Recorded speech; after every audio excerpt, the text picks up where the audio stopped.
저는 오정숙입니다. 올해 77이죠. 이 나이가 되어서 이런 이야기를 하게 될 줄은 몰랐어요.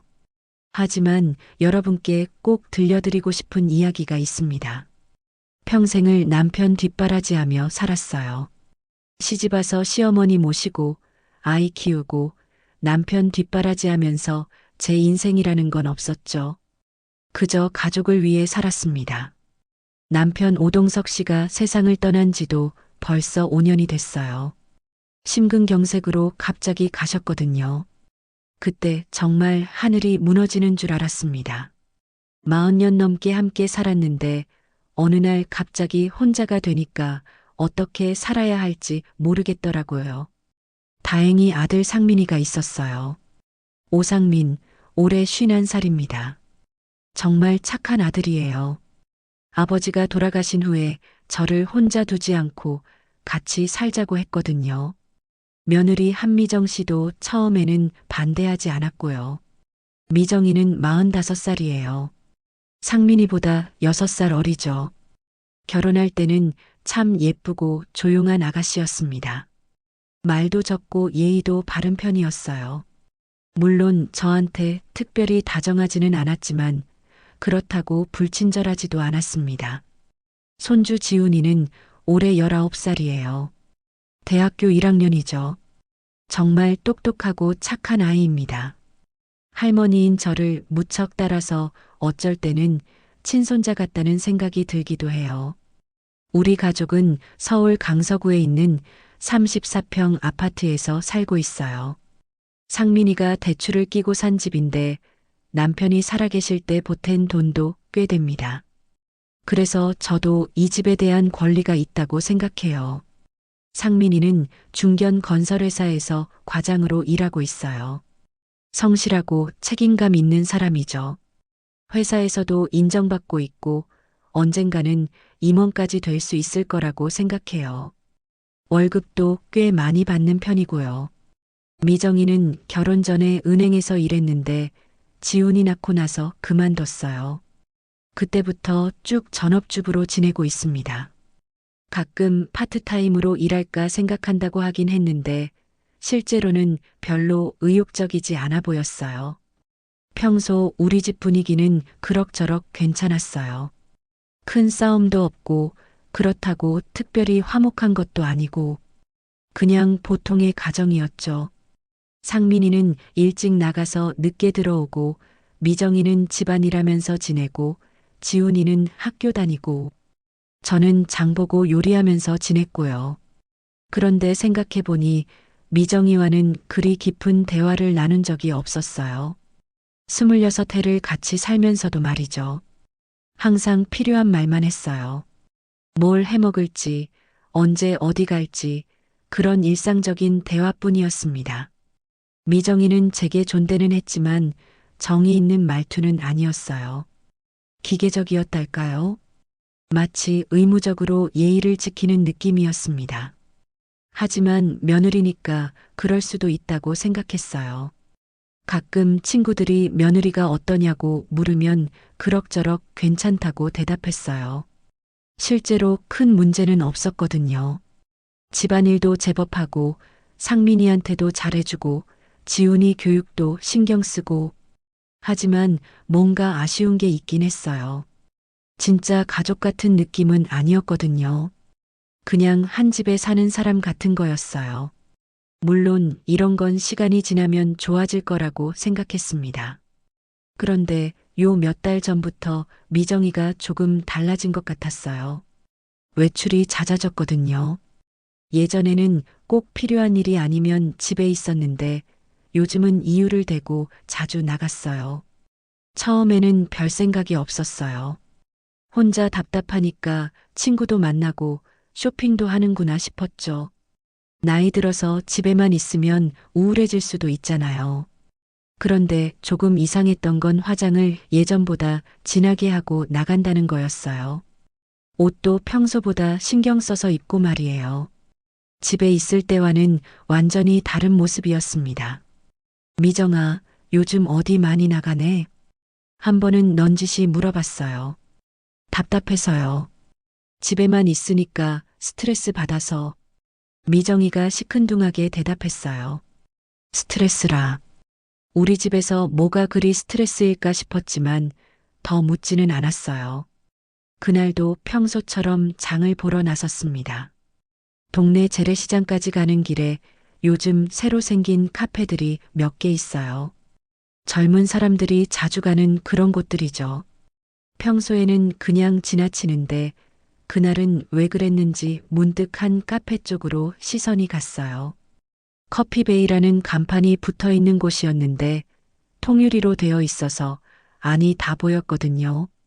그런데 거기서 정말 믿을 수 없는 광경을 목격했어요.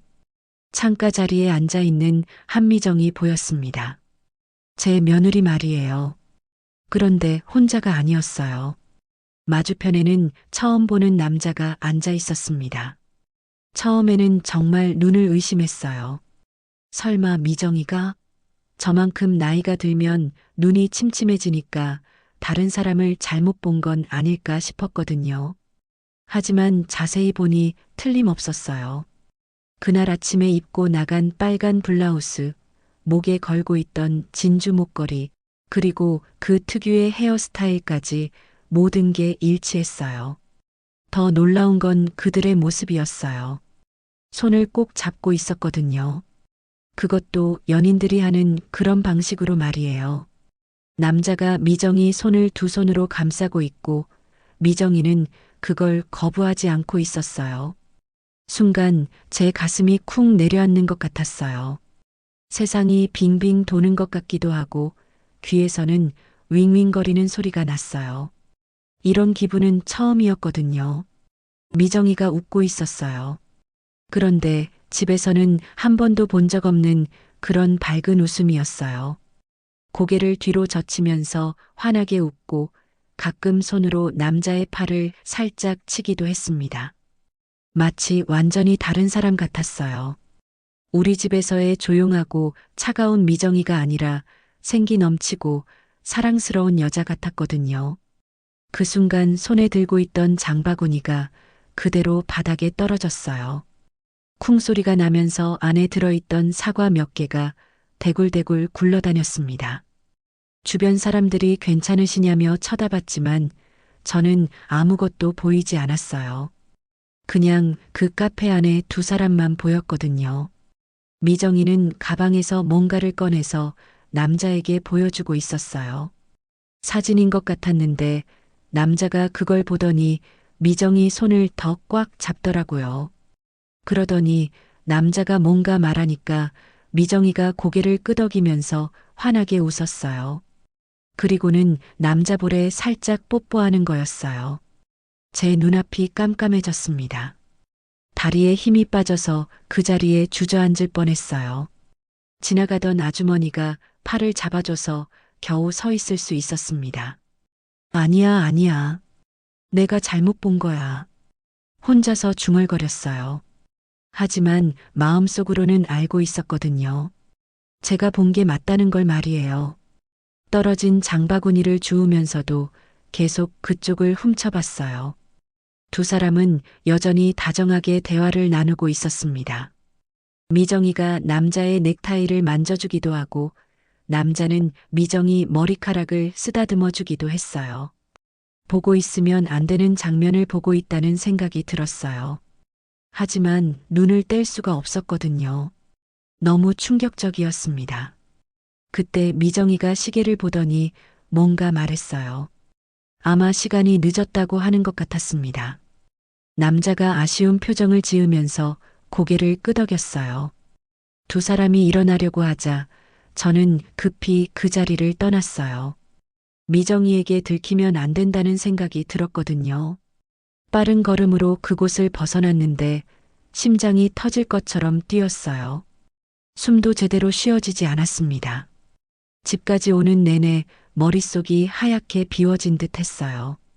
혹시 제가 다른 사람과 착각한 건 아닐까? 비슷하게 생긴 사람일 수도 있잖아요. 그런 생각만 계속했습니다. 하지만 아무리 생각해도 미정이가 맞았어요. 26해 동안 같이 살면서 며느리 얼굴을 못 알아볼 리 없잖습니까? 집 앞에 도착해서도 한참 동안 현관문 앞에 서 있었어요. 문을 열고 들어가면 미정이를 마주쳐야 할 테니까요. 그 얼굴을 어떻게 바라봐야 할지 모르겠더라고요. 손이 덜덜 떨렸어요. 열쇠를 꺼내는 것도 힘들었습니다. 이런 감정은 처음이었거든요. 배신당했다는 느낌, 믿었던 사람에게 속았다는 느낌 말이에요. 결국 문을 열고 들어갔습니다. 다행히 미정이는 보이지 않았어요. 아마 아직 집에 오지 않았나 봅니다. 당연하겠죠. 그 남자와 계속 만나고 있을 테니까. 저는 방으로 들어가 침대에 털썩 주저앉았어요. 가슴이 답답해서 숨쉬기가 힘들었습니다. 이런 기분은 남편이 세상을 떠났을 때 이후로 처음이었어요. 그런데 잠깐, 이게 정말 배신이라고 할 수 있나요? 미정이는 제게 아무것도 약속한 게 없는데 말이에요. 하지만 가족이잖아요. 우리는 한 가족인데 이런 일을 숨기고 있다는 게 믿어지지 않았습니다. 시간이 흘러서 오후 4시쯤 되니까 현관문이 열리는 소리가 들렸어요. 미정이가 들어온 모양이었습니다. 발소리가 평소와 달랐어요. 뭔가 가벼워 보였달까요? 저는 방문을 살짝 열고 미정이를 봤어요. 정말 얼굴이 환했더라고요. 화장도 조금 지워져 있고 입술도 번져 있었습니다. 분명 그 남자와 뭔가 했을 거예요. 미정이는 거울을 보면서 화장을 고치고 있었어요. 그러면서 혼자 작게 웃기도 했습니다. 행복해 보였어요. 우리 집에서는 한 번도 본 적 없는 그런 행복한 표정이었어요. 저녁 시간이 되어서야 미정이가 부엌으로 나왔어요. 평소와 다름없는 표정으로 말이에요. 아무 일도 없었다는 듯이. 어머님, 저녁 준비 안 하셨어요? 미정이가 물어봤습니다. 평소라면 당연히 제가 준비해뒀을 텐데 그날은 그럴 마음이 생기지 않았거든요. 미안하다. 몸이 좀 안 좋아서. 거짓말이었습니다. 몸이 안 좋은 게 아니라 마음이 안 좋았던 거죠. 하지만 진실을 말할 수는 없었어요. 그러시군요. 그럼 제가 간단하게 해드릴까요? 미정이가 물어봤지만 목소리에 별로 신경 쓰지 않는다는 느낌이 들었어요. 그냥 형식적으로 묻는 것 같았습니다. 아니야, 괜찮다. 김치찌개나 끓여 먹자. 네, 알겠어요. 미정이는 그러고는 자기 방으로 들어가 버렸어요. 평소와 달리 콧노래까지 부르면서 말이에요. 저는 부엌에서 김치찌개를 끓이면서 계속 생각했어요. 정말 제가 본 게 맞나? 혹시 오해는 아닐까? 하지만 아무리 생각해도 확실했어요. 상민이가 퇴근해서 들어왔을 때도 미정이는 평소와 다름없었어요. 여보, 들어오셨어요? 하면서 반갑게 맞이했습니다. 하지만 제 눈에는 그 모든 게 가짜로 보였어요. 저녁 식사를 하면서도 미정이는 자연스럽게 행동했어요. 상민이한테 반찬도 챙겨주고 지훈이 학교 이야기도 물어보고 마치 완벽한 아내이자 어머니인 것처럼 말이에요. 하지만 저는 알고 있었어요. 몇 시간 전에 다른 남자와 손을 잡고 뽀뽀하던 그 모습을 본 거리요. 그날 밤 잠을 이룰 수 없었어요. 계속 그 장면이 머릿속에서 맴돌았거든요. 미정이가 다른 남자와 웃으면서 손을 잡던 모습, 볼에 뽀뽀하던 모습이 자꾸만 떠올랐어요. 혹시 제가 오해한 걸까요? 정말 그냥 친구일 수도 있잖아요. 하지만 친구끼리 그런 식으로 스킨십을 할까요? 아무리 생각해도 이상했습니다. 새벽 2시쯤 되니까 목이 말랐어요. 부엌에 물 마시러 나갔는데 복도에서 미정이 목소리가 들렸습니다. 화장실에서 전화를 하고 있더라고요. 문이 조금 열려 있어서 소리가 새어나왔어요. 조심스럽게 다가가서 들어봤습니다. 응, 오늘 정말 좋았어. 오랜만에 이렇게 마음이 편했던 것 같아. 작은 목소리였지만 분명히 들렸어요. 그리고 이어지는 말들. 집에서는 항상 눈치 봐야 하니까 힘들어. 특히 시어머니가. 아, 그런 얘기는 하지 말자. 시어머니라니.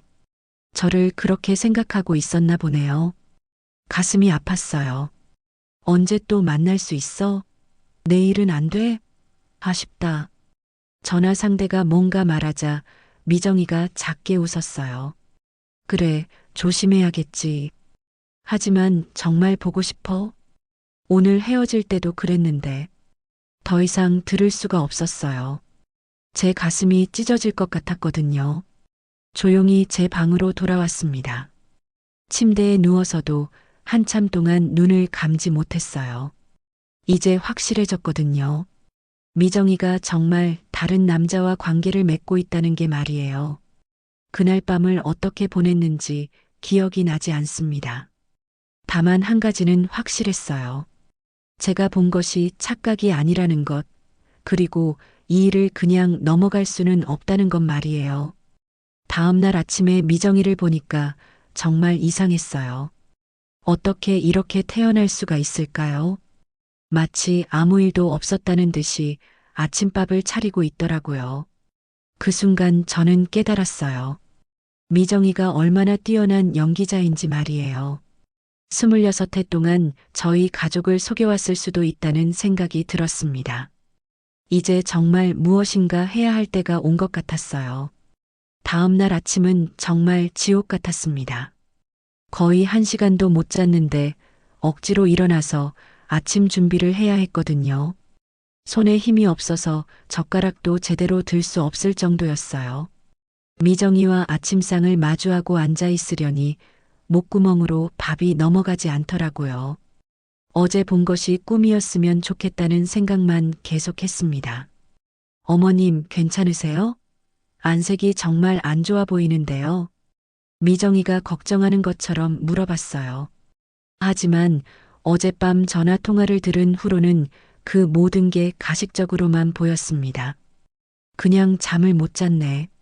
나이가 들어서 그런가 봐. 적당히 둘러댔어요. 진짜 이유를 말할 수는 없었으니까요. 미정이가 바람 피우는 걸 봤다고 어떻게 말해요. 병원에 가보시는 게 어때요? 요즘 불면증 약도 좋은 게 많다던데. 미정이가 또 친절하게 말했어요. 진심으로 걱정해 주는 것 같았지만 이제는 모든 게 연기로만 느껴졌어요. 상민이는 일찍 출근해서 우리 둘만 남았어요. 평소라면 이런 시간이 나쁘지 않았는데 그날은 견디기 힘들었습니다. 미정이를 보는 게 고통스러웠거든요. 저는 오늘 친구들 만나러 나갈게요. 저녁은 늦을 것 같아요. 미정이가 자연스럽게 말했어요. 친구들이라고 하네요. 정말 친구들일까요? 아니면 어제 본 그 남자일까요? 어디서 만나는데? 자연스럽게 물어봤습니다. 의심스럽게 들리지 않게 조심하면서요. 강남 쪽에서요. 대학 때 친구들이랑 오랜만에 만나기로 했거든요. 거짓말 같았어요. 미정이는 평소에 친구들과 만나는 일이 거의 없었거든요. 결혼하고 나서는 더더욱 그랬고요. 대학교 친구들? 오랜만이네. 누구누구 만나는데? 조금 더 자세히 물어봤더니 미정이가 잠깐 당황하는 기색을 보였어요. 김선희, 박영미. 그런 친구들이요. 대답이 좀 어색했어요. 평소 같으면 친구 이름을 그렇게 주저하며 말할 리 없는데 말이에요. 아, 그 친구들. 오래간만이네. 안부 전해줘. 더 이상 추궁하지는 않았어요. 괜히 의심받으면 안 되니까요. 미정이가 나간 후 저는 혼자 집에 남았어요. 어제 일이 계속 머릿속을 맴돌았습니다. 설마 제가 잘못 본 거겠죠. 비슷하게 생긴 다른 사람이었을 거예요. 그런 생각으로 스스로를 위로하려 했어요. 하지만 마음 깊은 곳에서는 알고 있었습니다. 제가 본 게 맞다는 걸 말이에요. 집안일을 하면서도 자꾸 이상한 생각만 들었어요. 미정이가 언제부터 그 남자를 만났을까? 어떻게 알게 됐을까? 우리 가족을 어떻게 생각하고 있을까? 오후쯤 되니까 정말 견딜 수가 없더라고요. 집에 혼자 있으니까 자꾸 나쁜 상상만 하게 되더라고요. 그래서 산책이라도 나가기로 했습니다. 어디로 갈까 생각하다가 어제 그 카페 앞으로 발걸음이 향했어요. 혹시 또 미정이를 볼 수 있을까 하는 마음이었는지도 모르겠네요. 카페 앞에 도착해서 주변을 서성거렸습니다. 바보 같은 일이라는 걸 알았지만 어쩔 수 없었어요. 마치 무슨 증거라도 찾으려는 것처럼 말이에요. 1시간 정도 있어 봤는데 당연히 미정이는 보이지 않았어요. 강남에 있다고 했잖아요. 거짓말일 수도 있지만 설령 진짜라고 해도 여기 올 이유는 없겠죠. 집으로 돌아오는 길에 계속 생각했어요. 정말 친구들을 만나러 간 걸까요? 아니면 그 남자를 만나러 간 걸까요? 확실히 알 수 있는 방법이 없을까요? 저녁 때가 되어서야 미정이가 집에 들어왔어요. 화장도 새로 하고 평소보다 훨씬 밝은 표정이었습니다. 뭔가 좋은 일이 있었나 봐요. 친구들 만나서 좋았어? 물어봤더니 미정이가 활짝 웃더라고요. 네, 정말 오랜만이라 즐거웠어요. 스트레스도 많이 풀렸고요. 스트레스요. 무슨 스트레스가 그리 많을까요? 저희 집에서 뭐가 그리 힘든지 궁금했습니다. 어디서 만났어? 강남 어디? 강남역 근처 레스토랑에서요. 분위기 좋은 곳이더라고요. 몇 시까지 있었어? 한 5시까지요? 시간 가는 줄 몰랐네요. 대답은 자연스럽게 했지만 뭔가 어색했어요. 평소에 미정이 같지 않았거든요. 그날 밤에도 잠이 오지 않았어요. 계속 미정이 생각만 났거든요. 정말 친구들을 만난 걸까요? 아니면 그 남자를 만난 걸까요? 새벽 2시쯤 되니까 또 목이 말랐어요. 부엌에 물 마시러 나갔는데 미정이 방에서 불빛이 새어나오고 있더라고요. 아직 안 잔 모양이었습니다. 조심스럽게 다가가니 미정이 목소리가 들렸어요. 또 전화를 하고 있었습니다. 오늘도 정말 행복했어. 이런 날이 계속되면 좋겠어. 누구와 통화하는지 뻔했죠. 제 심장이 쿵쾅거렸습니다. 내일은 언제 볼 수 있어? 아, 조심해야 한다고? 왜? 잠깐 침묵이 흘렀어요. 그러더니 미정이가 작은 목소리로 말했습니다. 시어머니가 의심할 수도 있다고? 괜찮아. 전혀 눈치채지 못했어. 워낙 순진하시거든. 순진하다고요? 저를 바보로 보고 있는 거네요. 가슴이 터질 것 같았어요. 응, 그래. 조금만 더 조심하자. 곧 좋은 일이 생길 거야. 좋은 일이라니. 무슨 일을 계획하고 있는 건지 섬뜩했습니다. 나도 오늘 정말 즐거웠어. 내 손 잡고 있으니까 모든 걸 잊을 수 있었어. 손을 잡았다고 하네요. 역시 그 남자와 만난 거였어요. 다음에는 더 좋은 곳에서 만나자. 호텔도 좋고. 호텔이라는 말에 제가 깜짝 놀라 벽에 부딪혔어요. 작은 소리가 났는데 미정이가 뭔 소리지? 하면서 잠깐 말을 멈췄습니다. 저는 재빨리 제 방으로 돌아갔어요. 심장이 터질 것 같았습니다. 호텔이라니. 정말 상상하고 싶지 않은 일들이 벌어지고 있는 거네요. 그 후로도 몇 분 더 통화가 이어졌어요. 달콤한 목소리로 사랑한다느니, 보고 싶다느니 하는 말들이 계속 들렸습니다. 저는 그 자리에서 더 이상 견딜 수가 없어서 조용히 제 방으로 돌아왔어요. 침대에 누워서도 한참 동안 눈을 감지 못했습니다. 이제 확실해졌어요. 미정이가 다른 남자와 부적절한 관계를 맺고 있다는 것이 말이에요. 그리고 저를 완전히 바보로 여기고 있다는 것도요. 하지만 여전히 상민이에게는 말할 수 없었어요. 아들이 받을 충격을 생각하면 차마 입이 떨어지지 않았습니다. 26해 동안 함께 살아온 아내가 바람을 피운다는 걸 어떻게 받아들일까요? 그렇다고 이대로 모른 척하고 살 수는 없었어요.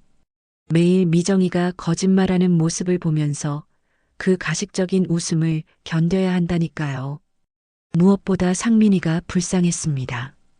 아무것도 모르고 열심히 일해서 가족을 위해 애쓰고 있는데 아내는 다른 남자와 즐거운 시간을 보내고 있다니요. 그날 이후로 미정이를 보는 시선이 완전히 바뀌었어요. 예전에는 그냥 조용하고 차가운 며느리라고 생각했는데 이제는 거짓말쟁이이자 배신자로만 보였습니다. 며칠 동안 계속 관찰했어요. 미정이가 언제 나가는지, 누구와 전화하는지, 어떤 표정을 짓는지 모두 지켜봤습니다. 그러다 보니 더 많은 이상한 점들을 발견하게 됐어요. 평소에는 화장을 거의 안 했는데 요즘에는 외출할 때마다 진하게 하고 나가더라고요. 향수도 뿌리고 말이에요. 옷도 달랐어요. 집에서는 대충 입고 있다가 나갈 때만 예쁜 옷으로 갈아입곤 했습니다. 심지어 속옷도 예쁜 걸로 갈아입는 걸 본 적도 있어요. 그리고 휴대폰을 항상 들고 다녔어요. 예전에는 집에서는 테이블에 놓고 지냈는데 요즘에는 화장실 갈 때도 가지고 가더라고요. 가장 결정적이었던 건 미정이가 거짓말하는 모습을 직접 본 거였어요. 그날은 미정이가 마트에 장 보러 간다고 하고 나갔거든요. 그런데 우연히 제가 병원 진료를 받으러 나갔다가 버스에서 미정이를 봤어요. 미정이는 마트와 반대 방향 버스를 타고 있었어요. 그것도 멋지게 차려입고 말이에요. 마트에 장 보러 가는 차림이 아니었습니다. 저는 급히 다음 정류장에서 내려서 미정이가 탄 버스를 따라가 봤어요. 미정이는 강남 쪽으로 가고 있더라고요. 그때 확신으로 바뀐 순간이 있었어요. 미정이가 또 전화를 하는 걸 들었거든요. 이번에는 화장실이 아니라 베란다에서였습니다. 여보, 나 정말 힘들어. 집에 있는 게 답답해서 미칠 것 같아. 여보라고 부르더라고요. 상민이가 아닌 다른 남자를 여보라고 말이에요. 빨리 모든 걸 정리하고 싶어? 언제까지 이렇게 숨어 지낼 건지. 정리한다는 게 무슨 뜻일까요? 설마 이혼을 생각하고 있는 건 아니겠죠. 응, 알아. 하지만 시어머니가 눈치채면 곤란하니까. 조금만 더 참아줘. 또 저 얘기를 하네요. 정말 저를 바보로 보고 있나 봅니다. 사랑해. 나도 빨리 자유로워지고 싶어. 자유로워진다는 말에 제 가슴이 철렁 내려앉았어요. 이혼을 생각하고 있는 게 분명했습니다. 이제 더 이상 의심할 여지가 없었어요. 미정이는 분명히 바람을 피우고 있었고, 심지어 우리 가족을 떠날 생각까지 하고 있었습니다. 그 순간 제 마음속에서 뭔가 단단해지는 걸 느꼈어요. 더 이상 당하고만 있을 수는 없다는 생각이 들었습니다. 이제 행동에 나서야 할 때가 온 것 같았어요. 그런데 혼자서는 한계가 있었어요. 확실한 증거가 필요했거든요. 그래서 믿을 만한 사람에게 도움을 요청해야겠다고 생각했습니다. 다음 날부터 계획을 세우기 시작했어요. 미정이의 실체를 모든 사람 앞에 드러낼 계획을 말이에요. 그 일이 있고 나서 며칠 동안은 집 안 분위기가 정말 이상했습니다. 저는 미정이를 보면 속이 뒤틀렸고 미정이는 평소보다 더 자주 나가기 시작했어요. 거의 매일 핑계를 대고 외출했습니다. 친구 만난다, 쇼핑한다, 영화 본다, 병원 간다. 온갖 이유를 대면서 말이에요.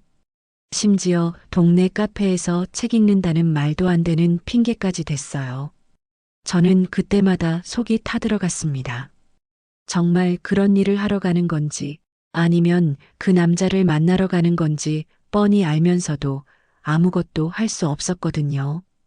가장 힘든 건 상민이 앞에서 연기해야 한다는 것이었어요. 아무것도 모르는 아들 앞에서 평소와 다름없이 행동해야 했습니다. 하지만 점점 한계에 다다르고 있었어요. 상민이도 뭔가 이상하다는 걸 눈치채기 시작했어요. 엄마, 요즘 표정이 어두우신데 무슨 일 있어요? 아니야, 별일 없어. 미정이랑 사이는 어때요? 뭔가 서먹해 보이는데. 상민이가 예민하게 물어봤지만 저는 그럴 리 없다고 넘어갔어요. 아직 말할 때가 아니라고 생각했거든요. 그런데 그날은 정말 참기 힘든 일이 생겼어요. 미정이가 또 대학 동창회에 간다며 나갔는데 저녁 9시가 넘어서야 들어온 거예요. 들어올 때 모습이 말이 아니었어요. 머리카락은 흐트러져 있고 화장도 번져 있었습니다. 옷도 구겨져 있었고 입술도 부어 있었어요. 보기만 해도 뭘 했는지 뻔했거든요. 제 가슴이 터질 것 같았습니다. 어디 갔다 왔어? 평소보다 차갑게 물어봤습니다. 미정이는 별로 신경 쓰지 않는 듯 했어요. 말씀드렸잖아요.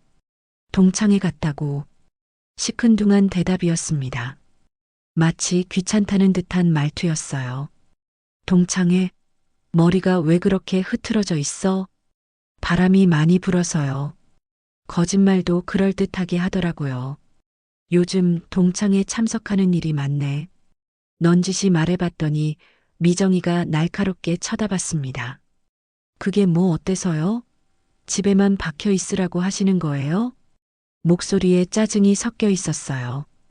예전 같으면 이런 식으로 말하지 않았을 텐데 요즘은 점점 버릇 없어지고 있었습니다. 그런 게 아니라 가족과 보내는 시간도 중요하잖아. 가족과 보내는 시간요? 저도 제 인생이 있어요. 제 인생이라고 하네요. 그 인생에 다른 남자가 포함되어 있다는 걸 아는지 모르겠어요. 미정아, 말을 함부로 하면 안 되지. 참고 있던 제가 드디어 목소리를 높였습니다. 하지만 미정이는 전혀 미안해하지 않더라고요. 함부로 한다는 게 뭐예요? 전 그냥 사실을 말한 것뿐이에요. 사실이라니. 어머니가 계속 제 일거수일투족을 간섭하시잖아요. 어디 가는지, 누구 만나는지, 언제 들어오는지. 저도 성인인데 그럴 권리 있지 않아요? 권리라고 하네요. 가족끼리 서로 챙기는 건 당연한 건데 그걸 간섭이라고 생각하고 있었나 봅니다. 간섭이 아니라 걱정이야. 가족이니까 당연한 거 아니야? 가족이면 뭐든 다 알아야 해요. 저한테도 프라이버시가 있어요. 미정이가 제 말을 끊었습니다. 점점 목소리가 높아지고 있었어요. 프라이버시라. 그 안에 다른 남자와의 불륜도 포함되나 봅니다. 그럼 그 프라이버시에는 뭐가 들어있는데? 당연히 제 개인적인 일들이죠. 친구 관계, 취미 활동, 그런 것들 말이에요. 친구 관계라고 하네요. 그 남자도 친구라고 생각하고 있나 봅니다. 그 순간 참고 있던 게 터져버렸습니다. 며칠 동안 속으로만 삼키고 있던 분노가 한꺼번에 올라왔거든요. 프라이버시? 그게 다른 남자랑 만나는 것도 포함되는 거야? 저도 모르게 나온 말이었어요. 미정이의 얼굴이 순간 하얗게 변했습니다. 뭐라고 하신 거예요? 나도 눈이 있어. 다 보고 있다고. 미정이는 잠깐 당황하는 듯 했지만 곧 뻔뻔스러운 표정이 됐어요. 무슨 말씀인지 모르겠는데요. 어머니가 이상한 오해를 하고 계신 거 아니에요? 아직도 발뺌을 하네요. 이 상황에서도 거짓말을 계속하는 게 믿어지지 않았습니다. 오해라고? 카페에서 손잡고 앉아 있는 것도 오해야? 이번에는 미정이가 완전히 얼굴이 굳었어요. 들켜버린 걸 알았나 봅니다. 그건 그냥 친구였어요. 친구? 그런 식으로 손을 잡는 친구가 어디 있어? 어머니가 잘못 보신 거예요. 그냥 인사하는 정도였을 수도 있잖아요. 아직도 거짓말을 하고 있더라고요. 이 정도로는 인정하지 않을 모양이었어요. 그럼 매일 밤 전화는 뭐야? 여보라고 부르면서 하는 그 전화 말이야. 이번에는 미정이가 할 말을 잃었습니다. 완전히 들킨 거죠. 잠깐의 침묵 후에 미정이가 입을 열었어요. 어머니가 제 사생활을 엿듣고 계셨다는 말씀이에요? 오히려 화를 내더라고요. 자기가 잘못해놓고 저를 비난하고 있었어요. 엿듣는 게 아니라 들릴 수밖에 없었어. 집이 좁은데 어쩌겠어. 그래도 일부러 들으신 거잖아요. 그게 정상이에요? 미정이의 목소리가 점점 커지고 있었어요. 상민이가 들을까봐 걱정됐지만 이미 늦었습니다. 정상이 아닌 건 너지. 남편 있는 여자가 다른 남자와 그런 짓을 하는 게 정상이야? 저도 목소리를 높일 수밖에 없었어요. 더 이상 참을 수 없었거든요. 그런 짓이라니요. 그냥 친구와 전화한 것뿐이에요. 친구를 여보라고 불러? 사랑한다고 말해? 호텔에서 만나자고 해? 미정이가 말문이 막혔습니다. 더 이상 변명할 수 없다는 걸 알았나 봐요. 그런데 다음 순간 미정이가 한 말에 제가 더 충격을 받았어요. 어머니, 괜히 집안일에 참견하지 마세요. 차가운 목소리였습니다. 전혀 미안해하지 않고 있었어요. 참견이라고? 이게 참견이야? 네, 참견이에요. 저도 제 행복을 찾을 권리가 있어요. 행복을 찾을 권리라고 하네요. 그럼 지금까지는 불행했다는 뜻인가요? 행복? 남의 남편 되는 사람 속이면서 찾는 행복이? 어머니는 아셔야 해요. 저도 사람이라는 걸요. 감정이 있는 사람이에요. 그 감정이 바람 피우는 걸 정당화해주나? 바람이라고 표현하지 마세요. 저는 진정한 사랑을 찾은 거예요.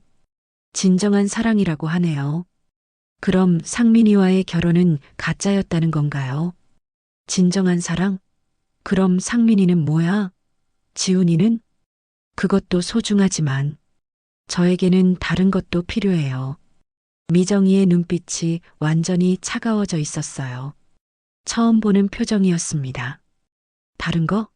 뭐가 필요한데? 자유요. 진짜 저를 이해해주는 사람요. 자유라고 하네요. 그럼 우리 가족이 미정이를 구속했다는 뜻인가요? 자유롭게 살고 싶으면 왜 결혼했어? 왜 우리 집에 들어왔어? 그때는 몰랐어요. 결혼이 이렇게 답답한 건지. 답답하다고 하네요. 26해 동안 답답하게 살았다는 건가요? 그럼 이혼하면 되잖아. 왜 몰래 바람 피워? 그렇게 간단한 일이 아니에요. 지훈이도 있고 경제적인 문제도 있고 역시 돈 때문이군요. 이혼하면 경제적으로 손해니까 바람만 피우고 있는 거였어요. 그러니까 돈은 우리한테서 받고 사랑은 다른 남자한테서 받겠다는 거야? 그렇게 계산적으로 말하지 마세요. 마음이라는 게 그렇게 간단한 게 아니에요. 마음이라고 하네요. 그 마음이 가족을 배신하는 걸 정당화해 주나요? 어머니는 아셔야 해요. 저도 한 번뿐인 인생 행복하게 살 권리가 있다는 걸. 그 행복이 우리 가족을 불행하게 만드는데도 그건 어쩔 수 없는 일이에요. 어쩔 수 없다고 하네요. 정말 뻔뻔한 사람입니다. 그때 현관문이 열리는 소리가 들렸습니다. 상민이가 퇴근한 모양이었어요. 둘 다 순간 입을 다물었습니다. 다녀왔습니다. 무슨 일이에요? 목소리가. 상민이가 우리 표정을 보더니 의아해했어요. 둘 다 얼굴이 빨갛게 달아올라 있었거든요. 아무것도 아니야. 그냥 TV 소리가 너무 커서. 제가 얼른 둘러댔습니다. 아직 아들에게 말할 때가 아니라고 생각했거든요. 미정이는 아무 말 없이 자기 방으로 들어가 버렸어요. 상민이는 여전히 의아한 표정이었지만 더 묻지는 않았습니다. 그날 밤 저는 한 가지를 확실히 깨달았어요. 미정이는 전혀 잘못했다고 생각하지 않고 있다는 것, 그리고 오히려 자신이 피해자라고 생각하고 있다는 것 말이에요. 더 이상 말로는 안 되겠다는 생각이 들었습니다. 이제 정말로 행동에 나서야 할 때가 온 것 같았어요. 그 사건 이후로 미정이와 저는 완전히 적이 되었어요. 서로 말도 안 하고 마주쳐도 모른 척 했습니다. 집안 분위기는 최악이 됐죠. 하지만 저는 포기하지 않았어요. 반드시 미정이의 실체를 밝혀내겠다고 결심했습니다. 그 일이 있고 나서 며칠 동안은 집 안 분위기가 정말 최악이었습니다. 미정이는 저를 완전히 무시하기 시작했어요. 아침에 마주쳐도 인사도 안 하고 밥상에서도 말 한마디 안 했습니다. 심지어 필요한 대화조차 피했어요. 뭘 해먹을지, 누가 청소할지 같은 기본적인 집안일도 말없이 각자 알아서 하는 시기였습니다. 상민이는 뭔가 이상하다는 걸 분명히 느꼈지만 정확히 뭔지는 몰랐어요. 가끔 엄마 미정이랑 뭔 일 있었어요? 하고 물어봤지만 저는 별일 아니다 하고 넘어갔습니다. 그래도 같은 집에 사는데 이렇게 안 지내면 어떡해요? 무슨 일인지 말씀해 주시면 제가 중간에서 괜찮다. 시간이 지나면 나아질 거야. 하지만 시간이 지날수록 상황은 더 악화됐어요. 미정이는 더욱 자주 외출했고 집에 있을 때도 방문을 잠그고 나오지 않았습니다. 그런데 뜻밖에도 손주 지훈이가 먼저 눈치를 챘어요. 대학교 1학년인 지훈이는 평소에도 눈치가 빨랐거든요. 그날은 일요일이었어요. 상민이는 회사 동료들과 골프 약속이 있다며 아침 일찍 나갔고 미정이도 또 친구 만난다며 외출했습니다. 집에는 저와 지훈이만 남았죠. 할머니, 요즘 엄마랑 사이가 안 좋으시죠? 지훈이가 불쑥 물어봤어요. 역시 다 알고 있었나 봅니다. 왜 그런 생각을 하니? 며칠 전부터 할머니랑 엄마가 말도 안 하시고 분위기도 이상하고 뭔 일 있었어요? 지훈이가 걱정스러운 표정으로 물어봤습니다. 착한 아이라 가족들이 싸우는 걸 보면 힘들어 했거든요. 그냥 사소한 일로 의견 차이가 있었어. 대충 얼버무렸지만 지훈이는 쉽게 넘어가지 않았어요. 사소한 일치고는 너무 심각해 보이는데요. 엄마도 요즘 완전히 다른 사람 같고, 엄마가 어떻게 다른데? 계속 전화 받으러 다니시고, 혼자 웃기도 하시고, 근데 할머니나 아빠 앞에서는 완전히 딴 사람이 되시잖아요. 지훈이도 느꼈나 보네요. 미정이의 이상한 변화를 말이에요. 그리고 요즘 엄마 옷차림도 이상해요. 어디 나갈 때마다 엄청 꾸미고 나가시는데 예전에는 그렇지 않으셨거든요. 지훈이가 계속 말했어요. 외모에 신경 쓰는 게 나쁜 건 아니지.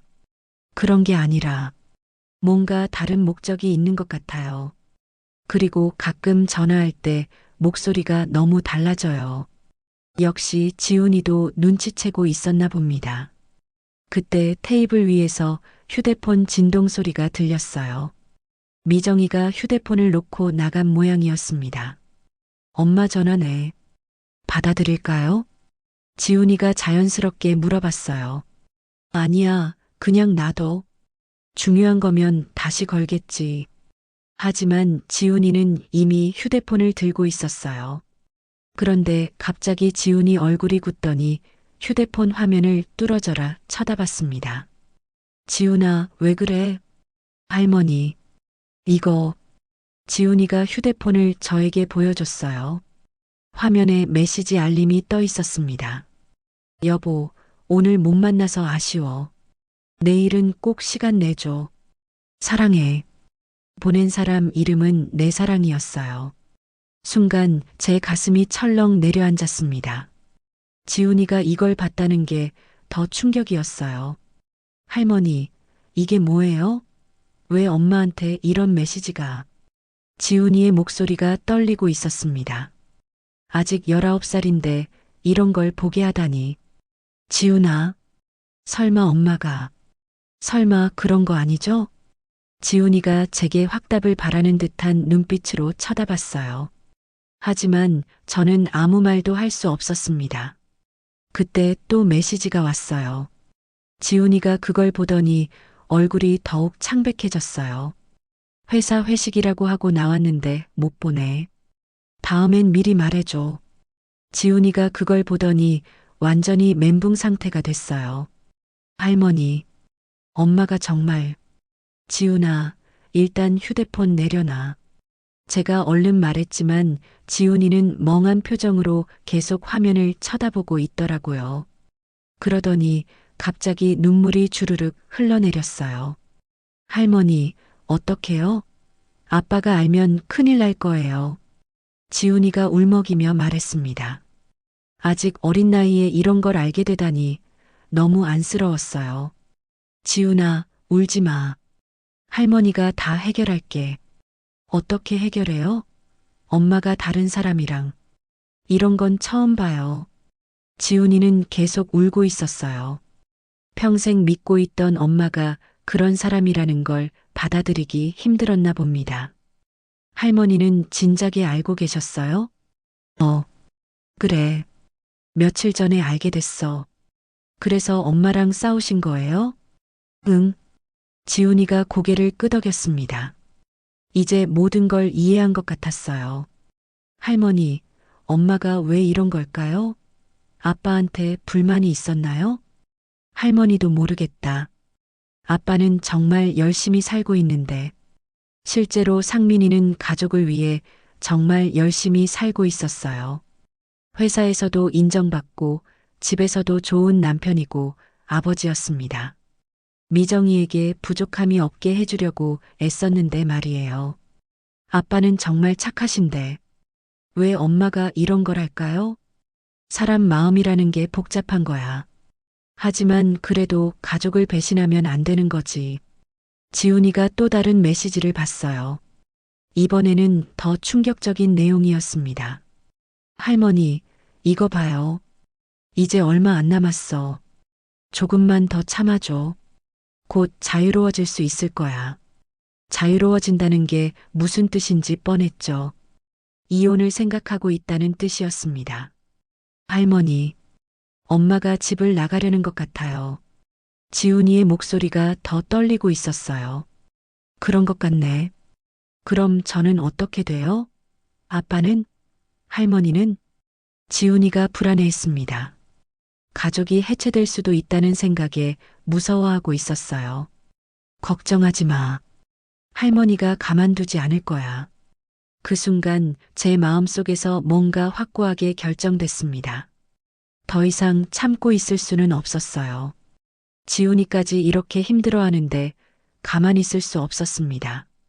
지훈아, 할머니가 부탁이 하나 있어. 뭐요? 이 일은 아빠한테 아직 말하지 말자. 할머니가 제대로 준비하고 나서 말할게. 준비요? 응. 확실한 증거를 모아서 말이야. 지훈이가 고개를 끄덕였습니다. 할머니, 저도 도와드릴게요. 이런 건 절대 용서할 수 없어요.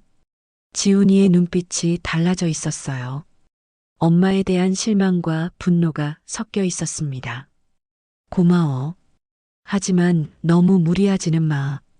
할머니가 알아서 할 테니까. 아니요. 저도 이 가족의 일원인데 그냥 있을 수는 없어요.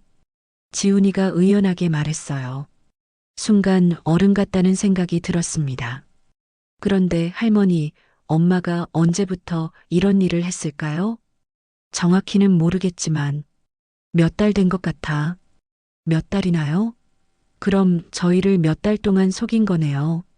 지훈이가 분해했어요. 그리고 이 남자는 누구예요? 어떤 사람이길래?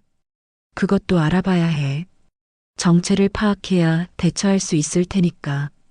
계속 메시지가 오고 있었어요. 지훈이와 저는 그것들을 하나하나 봤습니다. 오늘 정말 행복했어. 내 품에 안겨 있으니까 모든 걸 잊을 수 있었어. 나도야. 빨리 매일 이렇게 지낼 수 있으면 좋겠어. 곧 그럴 수 있을 거야. 조금만 더 기다려줘. 시어머니 눈치는 어때? 의심하지 않아? 전혀. 워낙 순진하셔서 아무것도 모르셔. 또 저를 바보 취급하네요. 지훈이가 그걸 보더니 더욱 화를 냈어요. 할머니를 이렇게 무시하다니. 정말 용서할 수 없어요. 괜찮다. 나중에 다 갚아줄 거야. 메시지는 계속 이어졌어요. 이번 주말에는 어디서 만날까? 호텔 어때? 이번에는 좋은 곳으로. 좋아. 예약해줘. 호텔이라는 말에 지훈이가 얼굴을 찡그렸어요. 할머니, 이거 너무 심한 거 아니에요? 그러게. 정도가 너무 심해. 지훈이는 계속 메시지를 봤어요. 그러더니 갑자기 할머니 하고 소리쳤습니다. 왜? 이거 봐요. 엄마가 그 남자한테 돈을 빌렸나 봐요. 메시지를 보니까 정말 그런 내용이 있었어요. 지난번에 빌려준 돈 고마워. 덕분에 아빠 생일 선물 살 수 있었어. 괜찮아. 더 필요하면 언제든 말해. 정말 고마워. 나중에 다 갚을게. 갚을 필요 없어. 우리 사이에 그런 게 어디 있어. 상민이 생일 선물을 다른 남자 돈으로 샀다니. 정말 뻔뻔한 짓이었어요. 할머니, 아빠가 이걸 알면 정말 충격받으실 거예요. 그러게. 그래서 조심스럽게 처리해야 해. 그날 오후 내내 지훈이와 저는 미정이 휴대폰에 온 메시지들을 계속 확인했어요. 정말 충격적인 내용들이 많았습니다. 두 사람이 얼마나 자주 만나는지, 어떤 대화를 나누는지, 미래에 대해 어떤 계획을 세우고 있는지까지 다 알 수 있었어요. 가장 충격적이었던 건 미정이가 우리 가족에 대해 어떻게 생각하는지 보여주는 메시지였습니다. 시어머니는 정말 꼴보기 싫어. 맨날 참견만 하고. 시누이들도 마찬가지야. 가족 모임 때마다 스트레스 받아. 남편은 그럭저럭이지만 너무 재미없어. 지훈이만 조금 안쓰럽긴 한데 어쩔 수 없지 뭐. 우리 가족을 이렇게 생각하고 있었나 보네요. 특히 지훈이 얘기를 할 때 지훈이가 많이 상처받는 것 같았어요. 할머니, 엄마가 저를 이렇게 생각하고 있었네요. 지훈아, 너무 신경 쓰지 마. 엄마가 지금 정상이 아니야. 하지만 어쩔 수 없다니. 지훈이가 눈물을 글썽였어요. 그날 밤 미정이가 집에 돌아왔을 때 휴대폰을 찾으며 휴대폰이 여기 있었나? 하고 말했지만 지훈이와 저는 서로 눈빛만 주고받았습니다. 할머니, 이제 정말 확실해졌네요. 지훈이가 저에게 속삭였어요. 응, 이제 행동에 나설 때야. 그날 밤 지훈이가 제 방으로 와서 말했어요. 할머니, 엄마가 너무 변했어요. 예전에는 이런 사람이 아니었는데. 사람은 변하는 거야. 하지만 가족을 배신하면서까지 변하면 안 되는 거지. 할머니가 꼭 이기셔야 해요. 엄마가 이런 식으로 우리 가족을 무너뜨리게 둘 수 없어요. 지훈이의 말에서 강한 의지가 느껴졌어요. 이제 저 혼자가 아니었습니다. 손주도 제 편이 되어준 거죠. 할머니, 제가 뭘 도와드릴까요? 일단 엄마 행동을 좀 더 관찰해 보자. 언제 나가는지, 누구와 만나는지. 네, 알겠어요. 그날 밤 지훈이와 저는 앞으로의 계획을 세웠어요. 미정이의 실체를 완전히 드러낼 계획을 말이에요. 이제 정말 본격적인 전쟁이 시작된 것 같았어요. 지훈이와 그 대화를 나눈 후로 제 마음이 완전히 정해졌어요. 더 이상 당하고만 있을 수는 없었습니다. 확실한 증거를 모아서 미정이의 실체를 드러내야겠다고 결심했죠. 하지만 77살의 제가 혼자서 할 수 있는 일은 제한적이었어요. 스마트폰도 제대로 다룰 줄 모르고 뒷조사 같은 것도 어떻게 하는지 모르겠더라고요. 그래서 오래된 친구에게 도움을 요청하기로 했습니다. 김순심 씨는 제 중학교 동창이에요. 저보다 1살 어린데 남편이 오래전에 사업을 해서 경제적으로 여유가 있는 분이죠. 더 중요한 건 큰아들이 흥신소를 운영하고 있다는 점이었어요. 평소에도 한 달에 한 번 정도는 만나서 차 마시며 이야기하는 사이였는데 이런 민감한 문제를 상의하기에는 가장 적합한 사람이라고 생각했습니다. 순심아, 나 급한 부탁이 하나 있어. 동네 조용한 카페에서 만나 조심스럽게 말을 꺼냈어요. 뭔데? 그런 심각한 표정으로 순심 씨가 걱정스러운 얼굴로 물어봤어요. 사실은 우리 며느리가 바람을 피우는 것 같아. 순심 씨가 깜짝 놀라며 눈을 동그랗게 뜨더라고요. 정말 미정이가 그렇게 조용하던 애가 나도 믿기 힘들어. 하지만 확실해. 직접 봤거든. 제가 그동안 있었던 일들을 자세히 설명했어요. 카페에서 본 장면부터 전화 통화, 휴대폰 메시지까지 모든 걸 말했습니다. 순심 씨는 심각한 표정으로 들었어요. 이런 정말 큰일이네.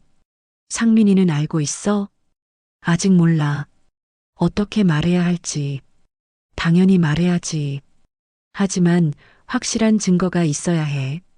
자칫하면 내가 오해받을 수도 있어. 순심 씨 말이 맞았어요. 확실한 증거 없이는 말할 수 없었습니다. 그래서 부탁이 있어. 너희 큰아들한테 좀 알아봐 달라고 해줄 수 있을까? 물론이지. 민수한테 말해볼게. 가족 일이니까 친구 가격으로 해줄 거야. 순심 씨가 흔쾌히 도와주겠다고 했어요. 고마워. 정말 고마워. 뭘, 친구끼리 이런 것도 못 도와주면 뭐 하겠어. 그런데 정수가, 응? 혹시 증거를 모은다고 해도 어떻게 할 건지 미리 생각해 봤어? 일단 상민이한테는 말해야지. 그리고 미정이가 더 이상 우리 가족을 무너뜨리지 못하게 해야 해. 순심 씨가 제 결의에 찬 표정을 보더니 고개를 끄덕였어요. 사흘 후에 순심 씨 아들 민수 씨를 만났어요. 35살 정도 되는 조용한 남자였는데 이런 일을 전문으로 하는 사람답게 차분하고 신중해 보였습니다. 어머님 상황은 엄마한테서 대충 들었습니다. 며느리분 뒷조사를 원하시는 거죠? 그래. 확실한 증거가 필요해. 일단 며느리분에 대한 정보부터 자세히 알려주세요. 이름, 나이, 외모, 평소 행동 패턴 같은 것들 말이에요. 민수 씨는 전문가답게 차근차근 물어봤어요. 저는 미정이에 대해 아는 모든 걸 말해줬습니다. 한미정, 45세, 키 162cm 정도, 단발머리, 평소에는 화장 안 하지만 요즘엔 외출할 때 진하게 해요. 옷도 예전보다 신경 써서 입고 외출 패턴은 어떤가요? 요즘엔 거의 매일 나가요. 친구 만난다, 쇼핑한다, 영화 본다며 온갖 핑계를 대면서 말이에요. 주로 몇 시에 나가서 몇 시에 들어오나요? 보통 오후 2시쯤 나가서 저녁 7시나 8시에 들어와요. 가끔은 더 늦기도 하고요. 어떤 방향으로 가는지 아세요? 버스를 타고 강남 쪽으로 가는 것 같아요. 민수 씨가 꼼꼼히 메모하더라고요. 상대 남자에 대해서는 아시는 게 있나요? 잘 모르겠어요. 40살 정도 되어 보이는데 키가 크고 정장을 입고 있었어요. 차는 검은색 세단을 몰고 있었고 번호판이나 차종은 기억나세요? 그건 괜찮습니다. 추적해서 알아낼 수 있어요. 보통 이런 경우 일주일 정도면 결과가 나와요. 사진 촬영, 통화 내역 확인, 만나는 장소 파악 등을 할 예정입니다. 돈은 얼마나 들어? 어머니 특별히 50만 원만 받을게요. 보통은 그것보다 훨씬 비싸거든요. 순심 씨가 정말 잘 말해준 모양이었어요. 그리고 한 가지 더 부탁이 있는데요. 뭐죠? 가능하면 대화 내용도 녹음할 수 있으면 좋겠어요. 법정에서 증거로 쓸 수 있게요. 법정이요? 네. 이혼 소송까지 갈 가능성이 높잖아요. 그때를 대비해서요. 민수 씨 말이 맞았어요. 확실한 증거가 있어야 나중에 미정이가 발뺌할 수 없을 테니까요. 일주일 동안 기다리는 게 정말 힘들었습니다. 미정이를 볼 때마다 속이 뒤틀렸거든요. 하지만 곧 모든 게 밝혀질 거라는 생각에 참을 수 있었어요.